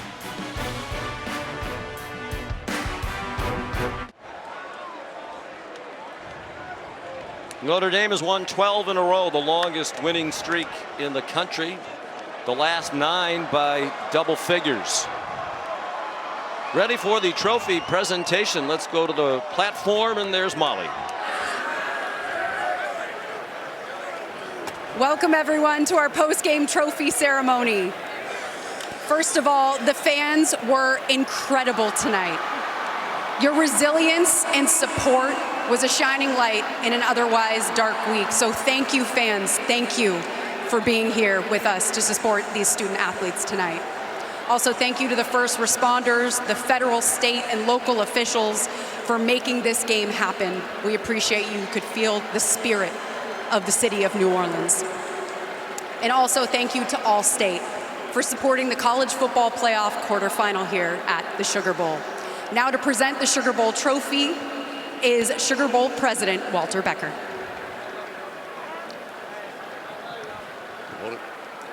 On behalf of the All-State Sugar Bowl and the College Football Playoff, congratulations to 2 outstanding teams for your effort this afternoon during this game and throughout the season. All right, Coach Freeman, congratulations on the win. And now, it is my pleasure to present the All-State Sugar Bowl trophy to Coach Marcus Freeman and the Notre Dame Fighting Irish.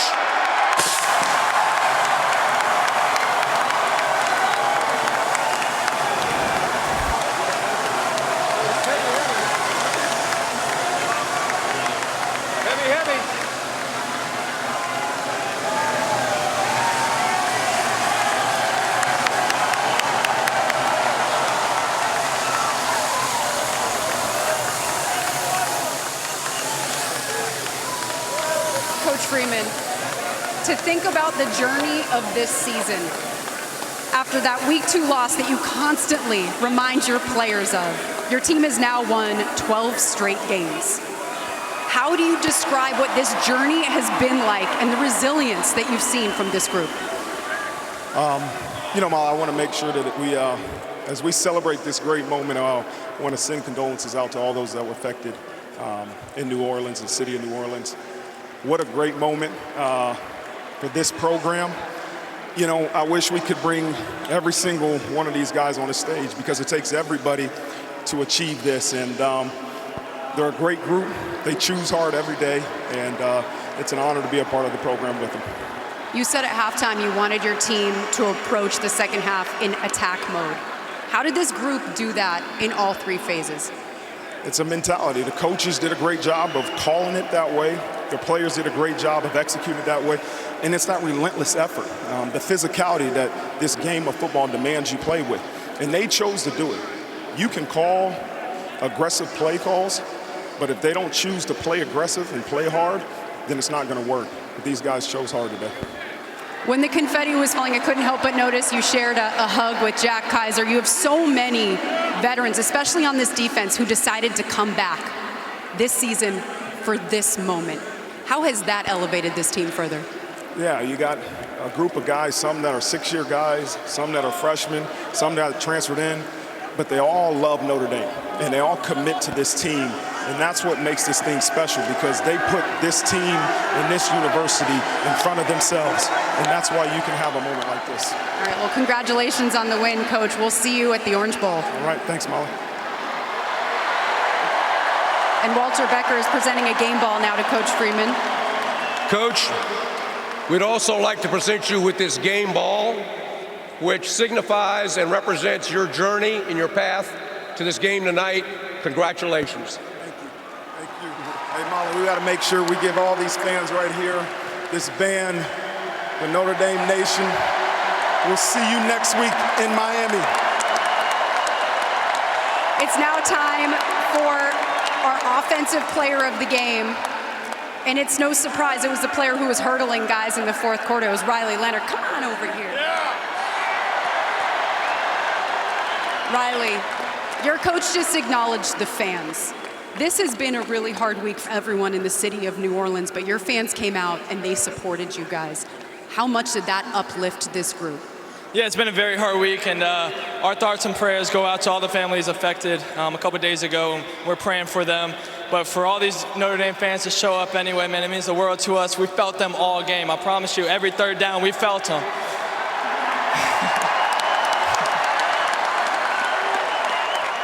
We've talked a lot about your will to win, the fact that you are willing to do whatever it takes to win a game. How could you feel that propelling you forward at the end of this one? Well, I always tell myself, how can I not put my body on the line for these guys right in front of me right here? I mean, they mean the world to me. They kind of revived my career, and I owe the world to them. So shout out to these guys, man. I love y'all boys. So this is your team's 12th straight win. How do you make it 13? What does your team need to do at the next step in the semifinal? We need to do what we've been doing the past 13 weeks or so. Every day, you know, our superpower is in our preparation and the character in this locker room. So we're not going to change a thing. If it ain't broke, don't fix it. All right, everyone, your offensive player of the game, quarterback Riley Leonard. And now for the defensive player of the game. X, get over here. Xavier Watts, everybody. You are so much fun to watch. And I've talked to you a lot about the fact that you came back for another season for this moment. To be standing here on this stage, how gratifying is that for you? I mean, it just means so much. I mean, we've been through so much as a team. We've went up and down, highs and lows. So just getting to this moment and winning this game is just such a blessing. It's amazing. At halftime, Coach Freeman called your defense relentless. How does that embody the identity of this entire team in the journey of this season? Yeah, it's a credit to our coaches. I mean, they instill that type of mindset into us as players. So, I mean, we put that on display today. We've displayed it all season. So, credit to the coaches and credit to the players. All right, well, congratulations to our defensive player of the game, Xavier Watts. And also congratulations to this year's All-State Sugar Bowl champion, Notre Dame Fighting Irish. We will see all of you, fans, at the semifinal. Sean, back to you. All right, Molly, good job as always, and congratulations. They saluted the fans. They've waited a long time for this. You know, Notre Dame, for the last couple of decades, could not win a BCS game, a CFP playoff game, a New Year's Six game. Now they've won the 2 games in this playoff, and it's an impressive team. First of all, starting with Marcus Freeman. Yeah. Does he get it or what? Oh, my goodness. I mean, in every aspect, to walk up, acknowledge what happened here. You know, and yesterday when everybody was processing what might happen, he brought his team together. And the first thing he did was mourn and pray. Yeah. And then he got them back together later in the day and said, okay, here's the plan. You're going to play at 3 o'clock tomorrow. Here's what we're going to do. But it starts with him, but it is, as he said, a team in every sense of the word. He's come such a long way. I mean, from where he was early in his career, but he really kept the same goals in creating this program. They wanted to be physical, they wanted to run the football, and they wanted to have an identity in which they could beat you in any which way, including special teams. And he has now executed it to perfection, is 2 wins away from a national championship. And they're winning, and they're winning in dominant fashion. This is 9 straight wins of the 12 in a row by double figures. The last time Notre Dame had that happen was in 1949 when Frank Leahy was the coach. That team won the national championship. We're down to 4 teams. I think you and I even said before this playoff began, this team is good enough to win the national championship because they're solid in every phase, but particularly on defense. They were terrific again today. I think what's amazing is, I mean, they've had guys in and out of the lineup all year. They've lost some of their best players. It doesn't matter. It's a next man up mentality. Like today, junior Tuli Alamaka, hadn't talked hardly anything about him leading into this game, and he impacts the game massively early with the sack around the left side. And then it was R.J. Obin's turn to go against Monroe Freeling. He comes around the edge, forces the fumble. They recover it inside the 15, leads to 7. Then to end the game, Donovan Heinisch filling in for Riley Mills there as a pass rusher from the interior, just a 280-pound fireball there on the inside. He gets the matchup they were looking for. He closes the game. So I think the amazing resiliency of this Notre Dame defense. When one guy goes down, the next man steps up, and there is no drop-off whatsoever. It's a testament to their depth and the coaching that we've gotten from Al Golden and Marcus Freeman. Yeah, that was a big story coming in. They lost Riley Mills in the middle of that defensive line. Would they be physical enough to slug it out with that huge Georgia offensive line? And certainly they were. So now they advance on to take on a Penn State team, two of the, how about this Final Four? You talk about the royalty of college football. Texas, Ohio State in one semifinal will be in Miami for Notre Dame and Penn State. They haven't played since 2007. You've seen a lot of Penn State. Yeah. They've played very well in this playoff. How do you size that up at first glance? It's going to be a lot like the game we saw tonight. It's going to be about who makes a key mistake, because both teams do a great job in playing complementary football. Both teams are great along the line of scrimmage defensively. Both teams have elite running back tandem. So these teams are very, very similar. The one area where it's different is while there's a little bit more twitch on the outside at wide receiver for Notre Dame, we all know that the tight end for Tyler Warren for Penn State is one of one. So very similar teams with how they attack. It should be a fascinating matchup in Miami. Well, talk about the format. One thing that will certainly be discussed going forward, the byes, the 4 conference champions who got a bye into this quarterfinal round, all lost, including Georgia here today. So perhaps there was an advantage to having already played a game before you got to the quarterfinal. I like this 12-team playoff. It's so much fun. It really has been. Games haven't always been that close, but plenty of intrigue to say the least. Let's send you down onto the field. Here's Laura Rutledge. Well, thank you, Sean. And as we get you caught up on everything that happened here, we'll tell you what's coming up next. About 12 minutes to kick off there of the Gator Bowl. Jackson Dart has had an exceptional career at Ole Miss. He gets to put an exclamation point on this season against Duke. Duke has also been great, first-team All-SEC for the Ole Miss quarterback. That comes your way right after us here, that Tax Slayer Gator Bowl on ESPN. Tim Tebow, Roman Harper here with me. And what a performance by the Notre Dame Fighting Irish. They were a team that came into this one believing they could win this game. The toughness, the fight, the mental fortitude that they've played with all year long, it was on display. The defense shown in a big way. Tim, what do you take away? It really was. It was exceptional. I would say what I take away is the coaching, the effort, and the focus. The coaching was elite. They matched it stride for stride and then won. And that's really hard to do against Kirby Smart and a Kirby Smart coach team. And then the effort. Gosh, it was relentless over and over again. And then the focus. They never flinched. Even when Georgia got a little bit momentum, they didn't look and say, oh, man, we're playing the big bag at SEC. We're playing Georgia. No, there was no flinch in them whatsoever, and it was elite focus. I thought Notre Dame did whatever it took to win the game. We heard the players talk about that over and over again. Before this game, Riley Leonard said, we got to outsmart them. Yeah. And all of a sudden, you saw that 4th down play where Georgia got him to jump off sides. That was huge. And if you're Georgia, you can't have 2 turnovers and do these other things. But the legs of Riley Leonard was the difference in today's game. Him just being tough. He got hit, and all he did was get up over and over and over again. And for me, that was the difference, was Riley Leonard and creating with his legs. He only threw for 90 yards, but he had just as much as that on the ground. Tim, I asked him about the hurdle where he hurdled over the defender, and he said, I almost broke my neck. But it wasn't a huge play. You saw him once again laying his body on the line for his team. And guys, it's not just about the yards and the stat with Riley and this team.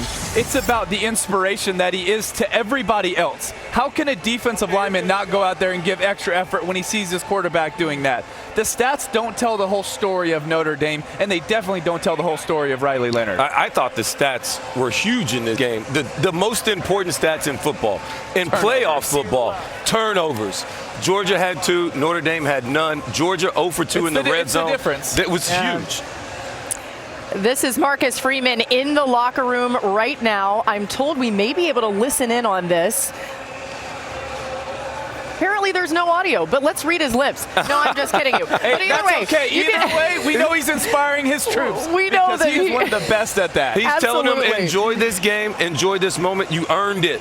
But they ought to understand we got to get back to work. Well, okay. I think he's telling me you got about 11 more minutes. Right? Yeah. And then we're focused on Penn You got to get back to Turn your work. attention to that Orange Bowl. I mean, Tim, that's a very real thing because of the tragedy here in New Orleans. The game postponed. That means it is a quicker turnaround for this Notre Dame team against and the Penn State Boise game being the first one that's played. Penn State definitely has an advantage. But I don't think that's going to be a big deal for Marcus Freeman. Listen, he's going to get his team ready. It's a veteran team. There's so many guys that have played so much ball. Now, the key is can they rest enough and get healthy? Can they be as healthy as Penn State? I can't wait to watch it because the physical matchup it's going to be. It is good on good. If you like old school football, then you're going to love Notre Dame Penn State. We kind of saw that today in this game, the little bit of the old school football. The line of scrimmage, though, making a big difference as Georgia's O-line struggled throughout. Rome, you're looking at the semis. They're set. Texas, Ohio State in the Cotton Bowl, and, of course, Penn State against Notre Dame in the Orange Bowl. What do you think about Penn State and how they'll look as we look toward that game coming up in just a week from today? Well, we saw one of the best versions of Drew Aller versus Boise State, and so I know Penn State is going to be a physical run team, and they're really good on the defensive line. They create turnovers. This game's very similar to what we just saw when these teams match up, and who's going to win the line of scrimmage will dictate who wins the game. And also the big plays. Yeah. Where are they going to come from?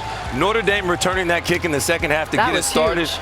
That, for me, swung the whole game and really put Georgia way behind the 8 ball. And you don't get to bounce back like that. Playoff teams are too good for you to go out there and beat yourself and then think you're going to come back and win it.